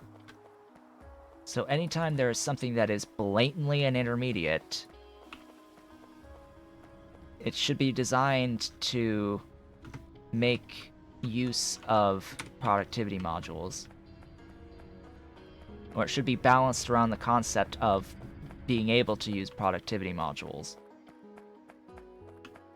So, anytime there's a blatant intermediate, so small parts, special small parts, advanced small parts, bolts, the engine recipes, rubber, those are all intermediates, not base products. Here's my rubber Pyanodon. I totally set up a rubber that is just titanium and tholins in here. So, just to show, hey, yeah, rubber. Rubber doesn't take these. The belts don't take these. It's like, excuse me. Huh? Yeah, I'm making my rubber with the styrene. I'm actually doing the one that gives you 10 rubber.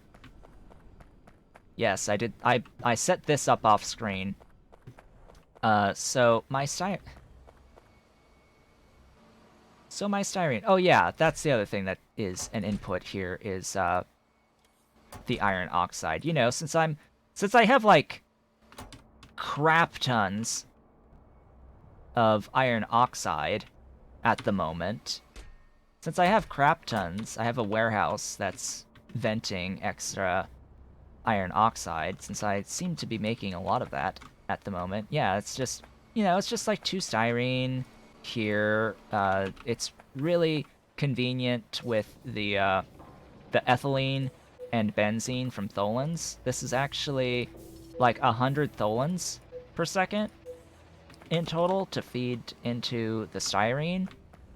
And then biotic-based aromatics to feed into the polybutadiene. It's pretty much just titanium and oxide and tholins in. Otherwise, everything else is produced locally.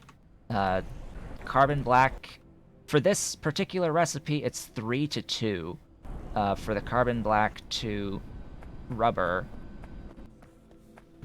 The DDCs down here are producing the tar for the saline, for the salt, to feed into this. In particular, which is also really nice. It's also giving the fuel for the singular boiler to feed the steam on the steam cracker for the polybuta. Or not the steam for this, but the steam for these. Yeah, the steam for these on the styrene. Because it's 50 steam, which is 1 boiler. I've chosen not to do the loop here. I've chosen not to do the closed water loop. So yes, this is eternal rubber. Eternal rubber. Also, yeah, of course, I have the tar, because the tar is also used for the carbon black. It's the tar-based carbon black recipe. Yes, non-zero amounts. So I do have Pyanodon. I am an affiliate now, and my first emote shall be non-zero. My first emote shall be non-zero. However, it is still pending. Last I checked, it is still pending. I'm so sad that it is still pending. That emote.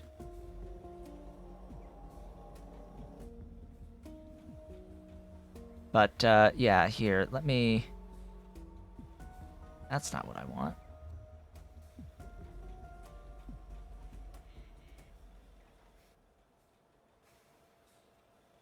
Why are you trying to open up in that? Open up in Inkscape, please. Thanks.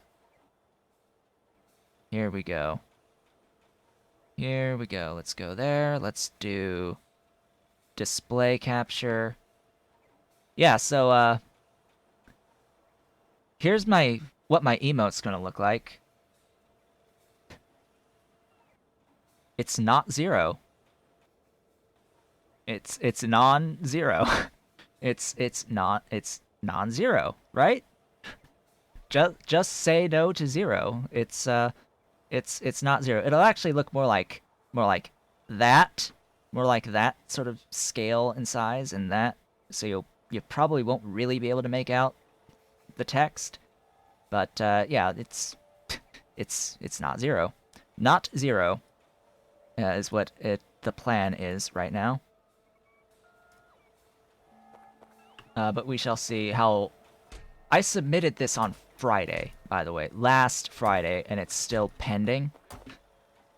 And it's incredibly variable how long it takes for emote approval. And since it's my very first emote, I'm anticipating it takes longer for the very first that you submit. But I've seen people complaining that it takes like a month at a time sometimes to actually get through the process and stop being pending. But either way, only subscribers have access to the emotes. Which, right now, the only person who is a subscriber is Verzor. Verzor is the current only subscriber with Twitch Prime. Which, by the way, I should probably mention, for the remainder of September, all new Tier 1 paid subs are half price. They are currently $2.49 for the basic subscription, and I see all of it. So all of that goes straight to the streamer. Actually, it's plus 1 cent. That's straight to the streamer. So the streamer gets $2.50, and the rest is subsidized by Subway.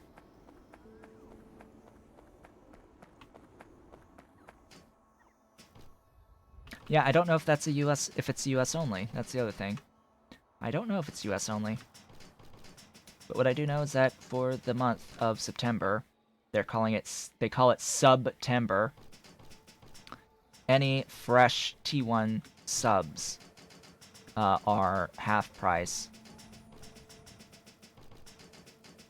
Either way, anyone who is an Amazon Prime member also gets their free sub on top of everything else, so that's another thing to make note of. Now, what was I in the middle of? I was in the middle of setting up boron to start making some beautiful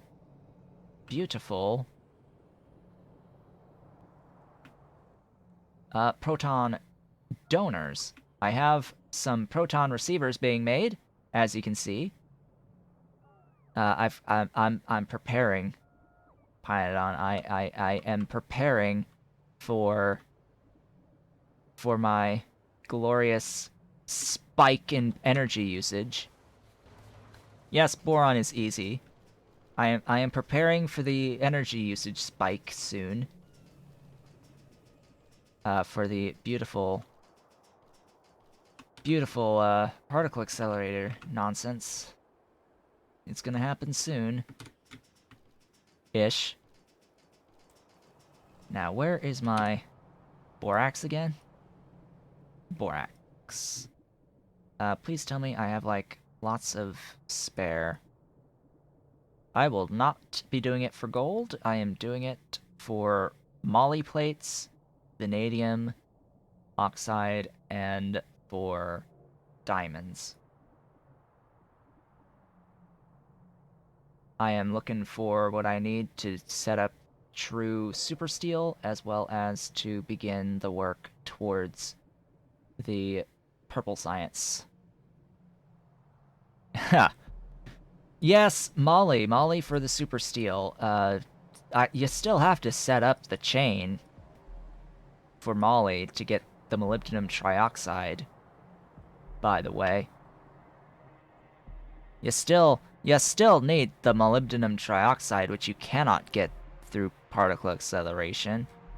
And you need to do that. I will ground bore Molly. Like, just you wait. I will ground bore Molly. I will set up the gasoline and the You balanced it for me! You cut the amount only in half when we were talking about a scale for the super steel of being incredibly massive as it stood. It's like, yeah, you took the edge off. You took the edge off. It's still a really low output on Molly.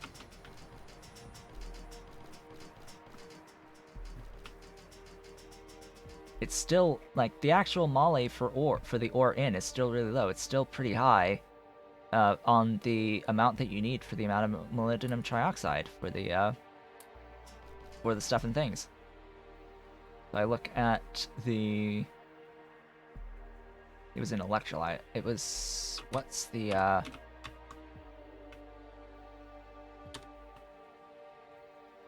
U. Is it U for the super alloy? Yes. Alright. 1 Mark II building on super alloy. 1.5 super alloy per second. You realize this is still a 1-to-1 relationship. Yes, it was a non-zero buff. You cut it in half. It's still 1-to-1. And how much Mu3? Molybdenum trioxide again? Do I have to go through this one more time? It's incredibly low for 15 in on the moly ore. Where is my moly ore? That's a great question. Where's my moly ore? Down further, down further? No, it can't be that far. Molly, oh Molly. Wherefore art thou Molly? Molly, right here. I might have to physically go there. HPFs.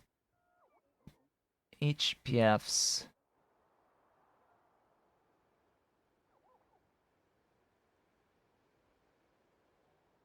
Alright, I'm gonna physically though go there. So, 1.5. Alright. It's a 1-to-1 on your super alloy. So what if you were to want, say, 15 per second?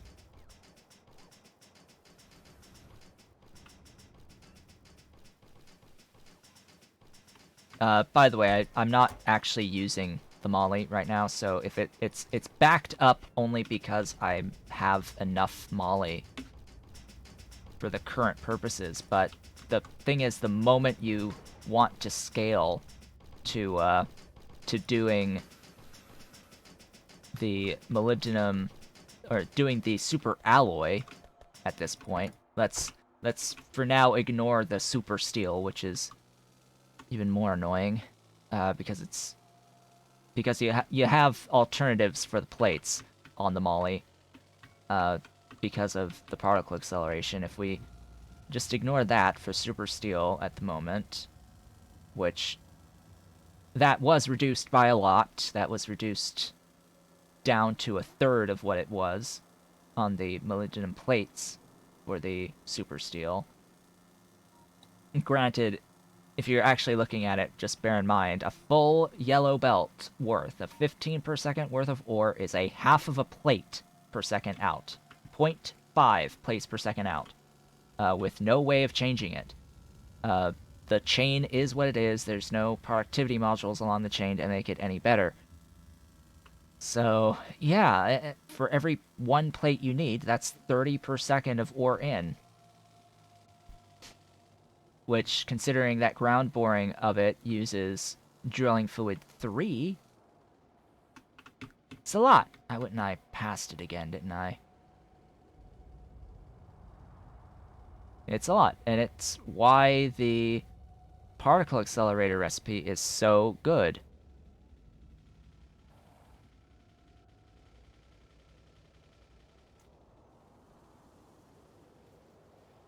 Did I pass it? I think I passed it. Jaw crushers, wherefore art thou? Right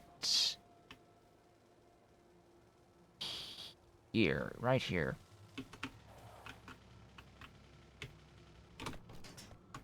And yeah, I've said this to you before, Pyanodon. It's 15 per second in and half of a plate per second out, and you said yes, that's intentional because it's supposed to be really rare. But how much super steel do you need in late game? Mid to late game? How much super steel do you need? How much super alloy do you need? Consider also that you need super alloy for blue belts and super steel for blue belts. And then think about the stuff you need in the process of making circuit 3s and intelligent units. And how many of those are needed just for the science, too, going into utility and... well, going into utility science and going into space science. Yeah, you say that about launching a rocket. You do actually need circuit 3s to launch a rocket, just for reference. So let's see. The math here. 15 into 7.5 on the powder. 7.5 on the powder into 15 dust. 15 dust into, I think this is 75 on the pulp. 80 over 16 times 15. It's 75. 75, 6 over 90 times 75 is 5 per second on the concentrate. 20 over 6 times 5, that's 16 and 2/3. 16 and 2/3. I think that's a half? No, not quite. 3.75 over, well, that's a factor of 10, isn't it? So divide by 10, so 16.6 repeating over 10, or 1.6. 1.6 here, this amount, exactly this amount, in is 0.83. 0.83. So at 1-to-1, converting an entire 15 per second yellow belt of molybdenum ore into molybdenum trioxide to make super steel is 1-to-1 of trioxide to super steel. Or not super steel, but super alloy. So that's 0.83 super alloy per yellow belt of molybdenum ore in. 0.83. As it currently stands, it used to be worse. It used to be, you used to get only half out. And what's the suggestion to improve that? Well, oh yeah, and I have the building. I totally have the building already here, looking at the super alloy. So, what you can do, and then of course the 0.83. This is rounded. It's half of 1 2/3. So this is 0.83 repeating, but it's half of 1 2/3. So if you want to keep the plate output at 0.5 per second from 15, what you can do is you can double the moly, or the trioxide here, and double the output here. One option is just increase how much of the trioxide you get, and then require more trioxide to go into plates if you want to maintain the same ratio of ore to plates. That's one way of doing it. That ultimately won't really solve the similar issue on the molten super steel. What the heck's the building for the molten super steel again? Oh, just factories. Of course, you have to be factories. You have to be different. You just have to be different, don't you?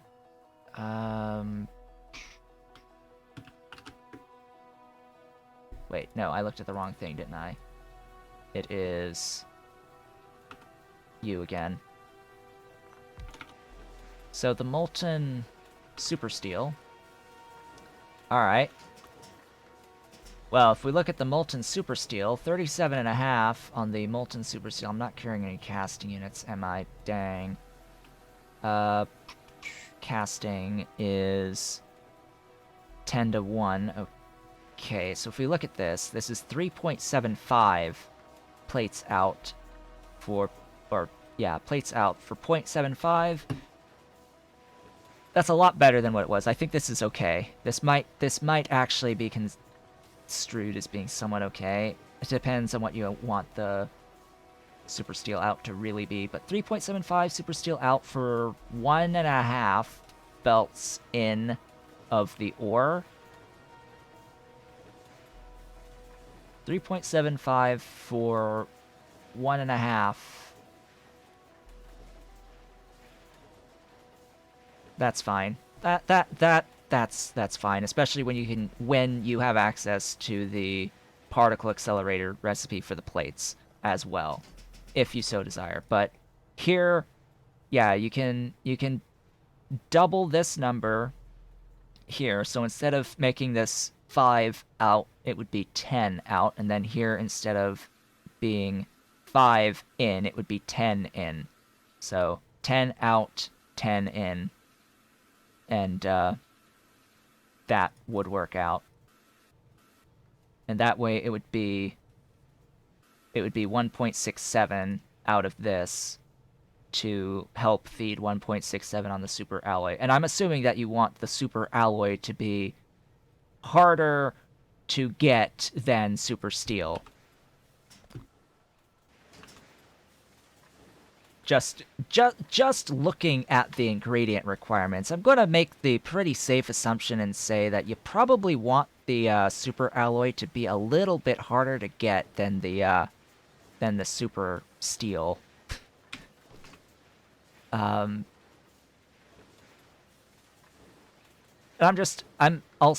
currently ignoring the vanadium trioxide just because that's its own can of worms to get into as a topic. I personally haven't actually looked at the numbers. I haven't built vanadium yet as a chain, so I don't know what the ultimate total output of a fully built vanadium chain looks like and what the footprint of a fully built vanadium chain looks like. It's the most advanced process in the whole mod suite. A lot of things to look at. I have like sort of gone down the rabbit hole in the actual craft time mod to look at it, but I need to like still parse out some of those geometric series, like to fully understand it.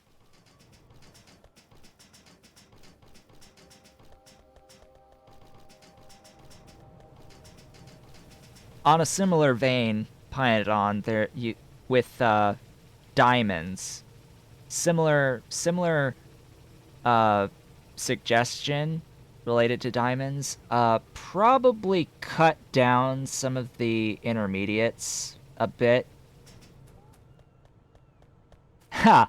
No, I don't owe you 10. I would owe you 5 additional. Remember? Because I'm on the $5 tier, and you said that you take the suggestions. You take suggestion considerations at 10.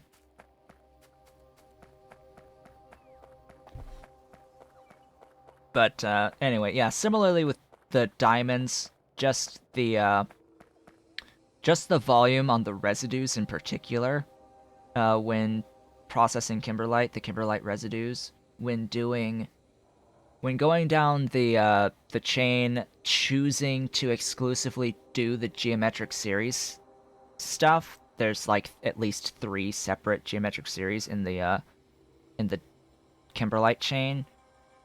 Just the sheer volume of residues is really high. Like, we're talking blue, like more than a blue belt in terms of the stuff you have to move from stemming from a yellow belt in on kimberlite. So it's like, oh yeah, yellow belt of kimberlite in. It's a few mines. Has several times more than that in It's actually a couple of the intermediate steps thanks to the geometric series loops in there. Makes doing belt basis on the along the chain a little bit more difficult.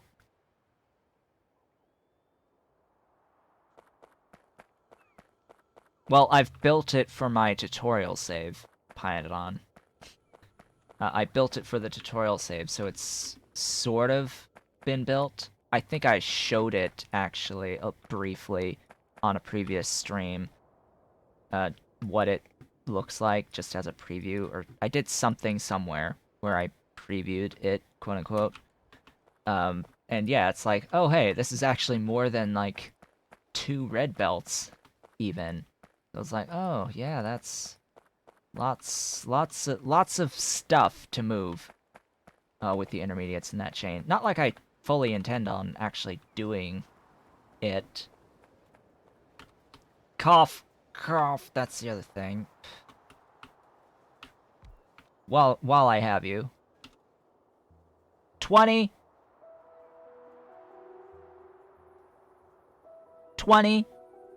proton donors. 20.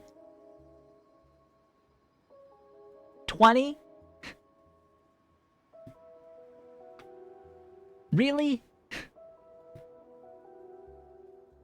The only other thing that uses 20 proton donors is frickin' helium.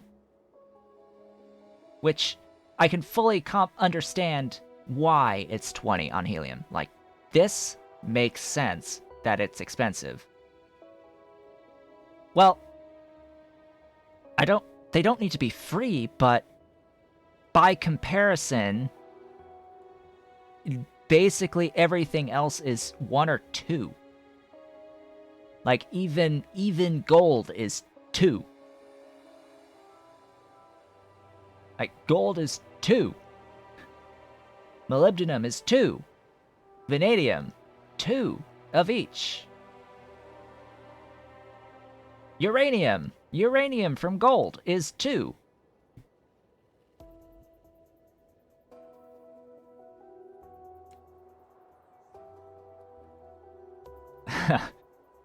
Yeah, I understand, but you're doing this as some means of getting a diamond out of graphite, which, sure, carbon into diamonds, yeah, fine. But 20. I mean, you can still have it be more expensive than the others while not having it be quite this level, because the amount of infrastructure to build out the output of diamonds to even feed a single unit, like 1 per second of purple science. Like 1 per second of purple science is, I think, somewhere around this much in diamonds. It's somewhere around this much in diamonds, but like 5 proton donors, do you know how many FB reactors it is to feed that crystallographic substrate? Like, without speed modules, it's over 60. It's like 60 some odd around there in terms of the of non-moduled FB reactors just for the substrate, and then it's whatever the what building even is the proton donors? I forget what. I think it's the regular assembling machines, the factories. It's like 50-something factories, too. Or 40-something factories to make just this amount of proton donors to feed this. Yeah, you'll bring it down to 19. Yeah, my suggestion is like 10. Like 10 would be a better value. Still expensive, still a lot of machines if you want to do it. I know you doubled the diamond output, but you doubled the diamond output from kimberlite without offering an alternative perpetual means of getting kimberlite. I would in 1 second do the full freaking kimberlite chain if I had a means of somehow ground boring kimberlite. But I don't. Which, for reference, that's the other thing. Where the hell is my ground boring recipe for kimberlite and for rare earth, and technically also for calcinets?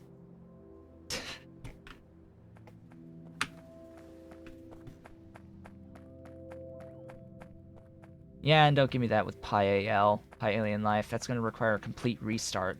We'll have to do the whole thing over again.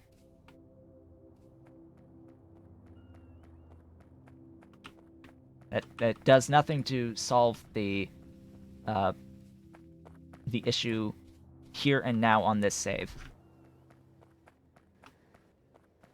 On any save without Alien Life, shall we? That's how I'll put it. Because, you know, there's no alternate means of getting rare earth material, period, besides mining it. And there's no alternative means of getting straight up kimberlite outside of doing particle accelerator diamonds. Alright, so those will come in Alien Life. That's fine.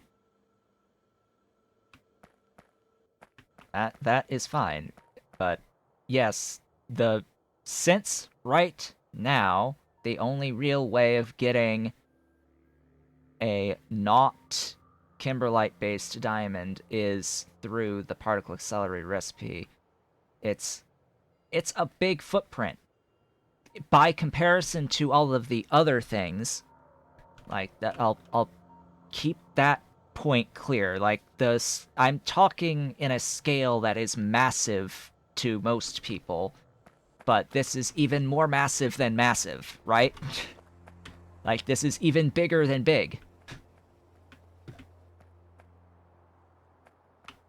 In order to properly set up. And it's also, for reference, the proton donors is a 1-to-1 boron. So you have to make that 5 some odd boron per second and the 5 some odd per second of the rayon and the cermet for the crystallographic substrate.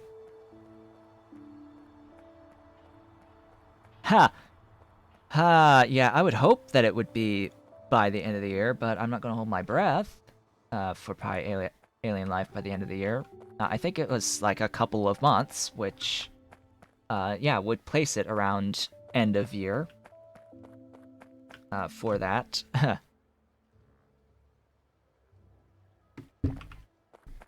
Okay, since I spent all that time talking, am I like... I'm backed up on you. I'm backed up on you, so why am I not storing that much raw borax? Where's all of that borax going? I guess a lot of the borax here is going into processing. A lot of it's going into...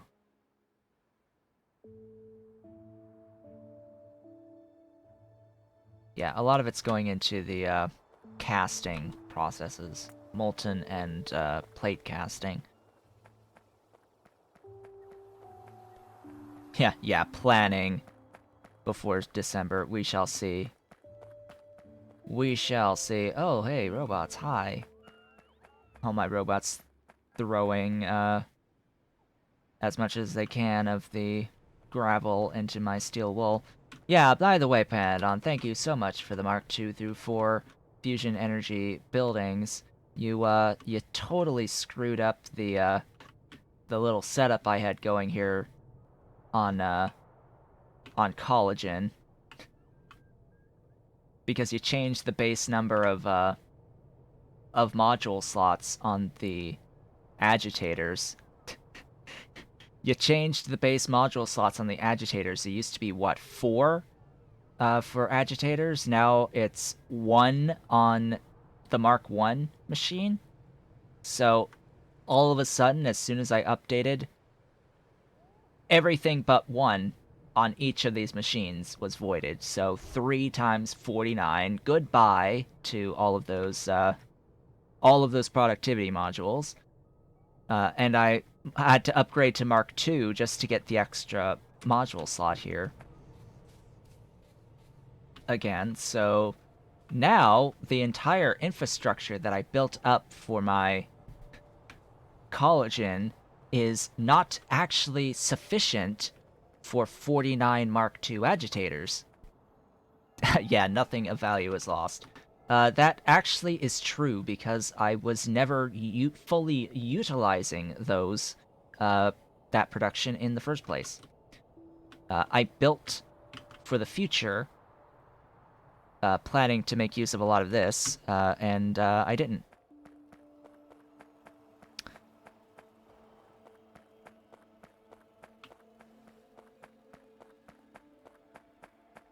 Also, maybe I should message Immortal Snipers saying, I'm so sorry. Now, I'll just leave it at that, by the way. I'm just gonna say, I'm so sorry. And that will be that. Probably won't have to mention the fact that his primary source of getting chromium is going to be dead very shortly.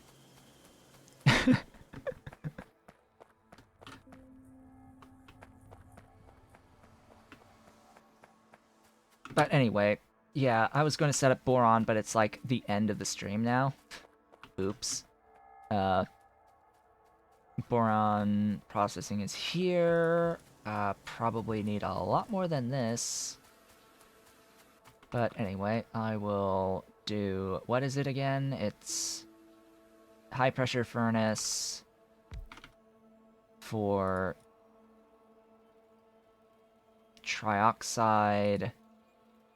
Gosh, you would think that I would know this off the top of my head, because I totally did a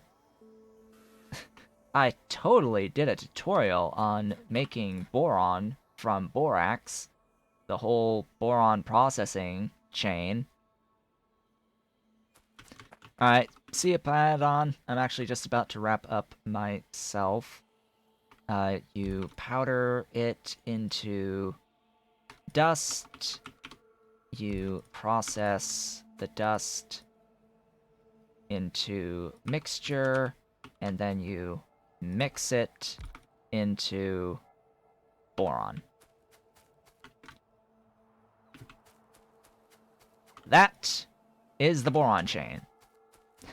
Just for reference, that is the boron chain.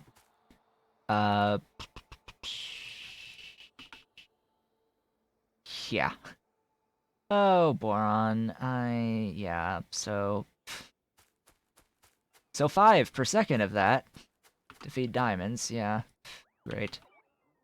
It'll be better at, 1.5. I need acetylene for that. I'm not going to probably bother too much.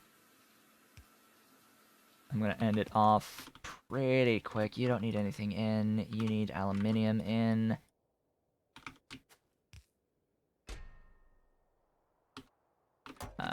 Copy. There we go. Don't need that. Oh, yeah, that's a lot. That's, glorious allet. Acetylene. Really small amounts of acetylene, okay. You there. I'm holding on to a couple of these. You there. Give me some glorious acetylene. There we go. One of you is how much? Yeah, that's fine.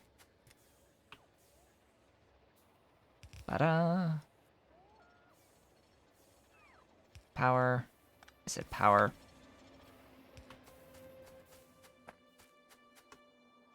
I'm going to see boron. Like, not joking, we're going to see boron. Or at least Oh, right, refined... hydrogen chloride. Oh, boy, that's fun. That's fun. Electrolyzer. You there. You are... that. No, you are that. Chem plants. You are that. You there.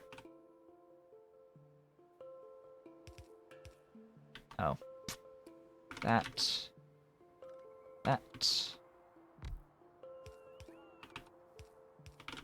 You wondered how to do things fast. If I was capable of ever doing anything quickly. Oh, great.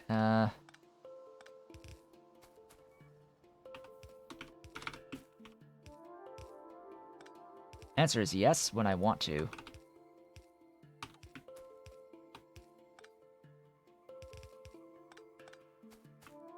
Vent. There. Power.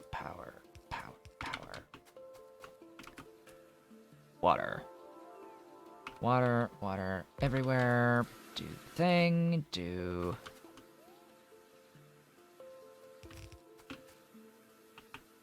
this thing, and then...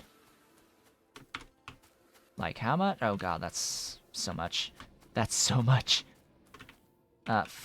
Briefly, for now. Just briefly. This is not a lot.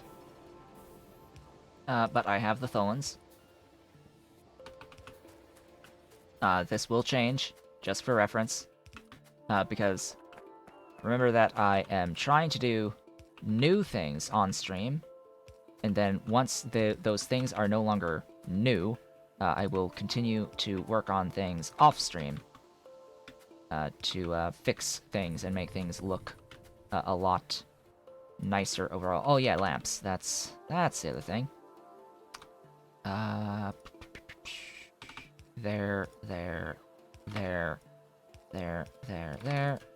That.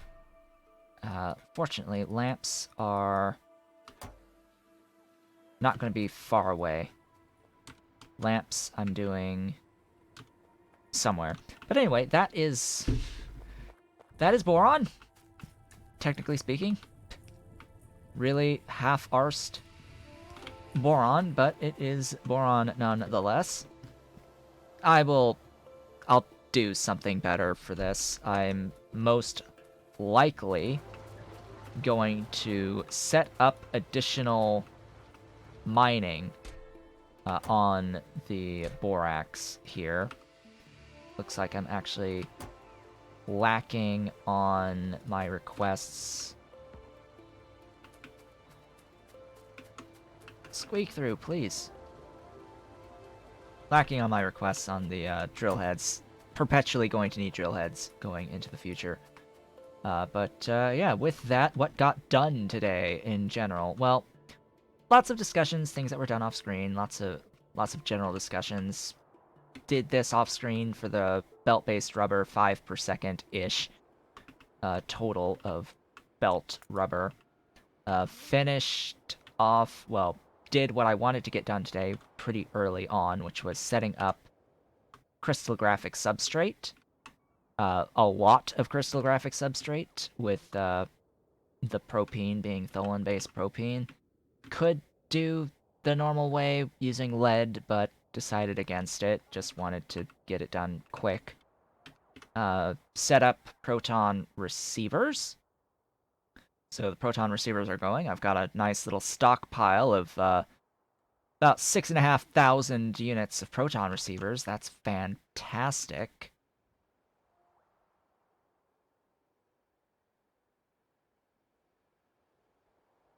That also means I've made that much in substrate?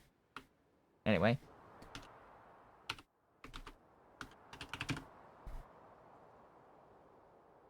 Yeah, that means I made that much in substrate too. So, yeah, lots of stuff, and then have started setting up, like, non-zero boron, but we shall see about that. You bring me Coke, and then maybe not that much Coke, but lots more Coke. And then this will move, and then I'll have boron. So with that, I would like to thank you all for watching. This has been Otaku Showboat. I will be back on Sunday with more of this playthrough. I will be back on Tuesday with more of this playthrough, but next Thursday will probably most likely be some other game. That is why the question of the day for today is, what would you like to see me stream? This is a very broad question. What would you like to see streamed? What other games would you like to see streamed? Would you be interested in seeing streamed? Not limited to what I've previously done on YouTube. That was the previous question of the day, is what of my older content would you like to see, be it streamed or not? This one is very specifically, what would you like to see streamed, other than Factorio? Preferably something I own, but otherwise I just want to get a general idea. Don't forget, however, to make note to answer the previous question of the day, because I will make a determination of what I want to play on next Thursday over the weekend. So definitely get those thoughts in. Currently, there was just the one person who had said that they would be okay with Morrowind, which actually I am fine with that. I am fine with doing a Morrowind playthrough on stream. Don't know how well it will turn out, but that is an idea. I will at least know that I will have fun with it. That much is certain. So, as per usual, don't forget to comment, like, subscribe, hit the notification bell if you're watching the VOD. Head over to twitch.tv/OtakuShowboat to leave a follow to be notified when I go live Sundays, Tuesdays, and Thursdays from 10 a.m. to approximately 1 p.m. U.S. Eastern Time.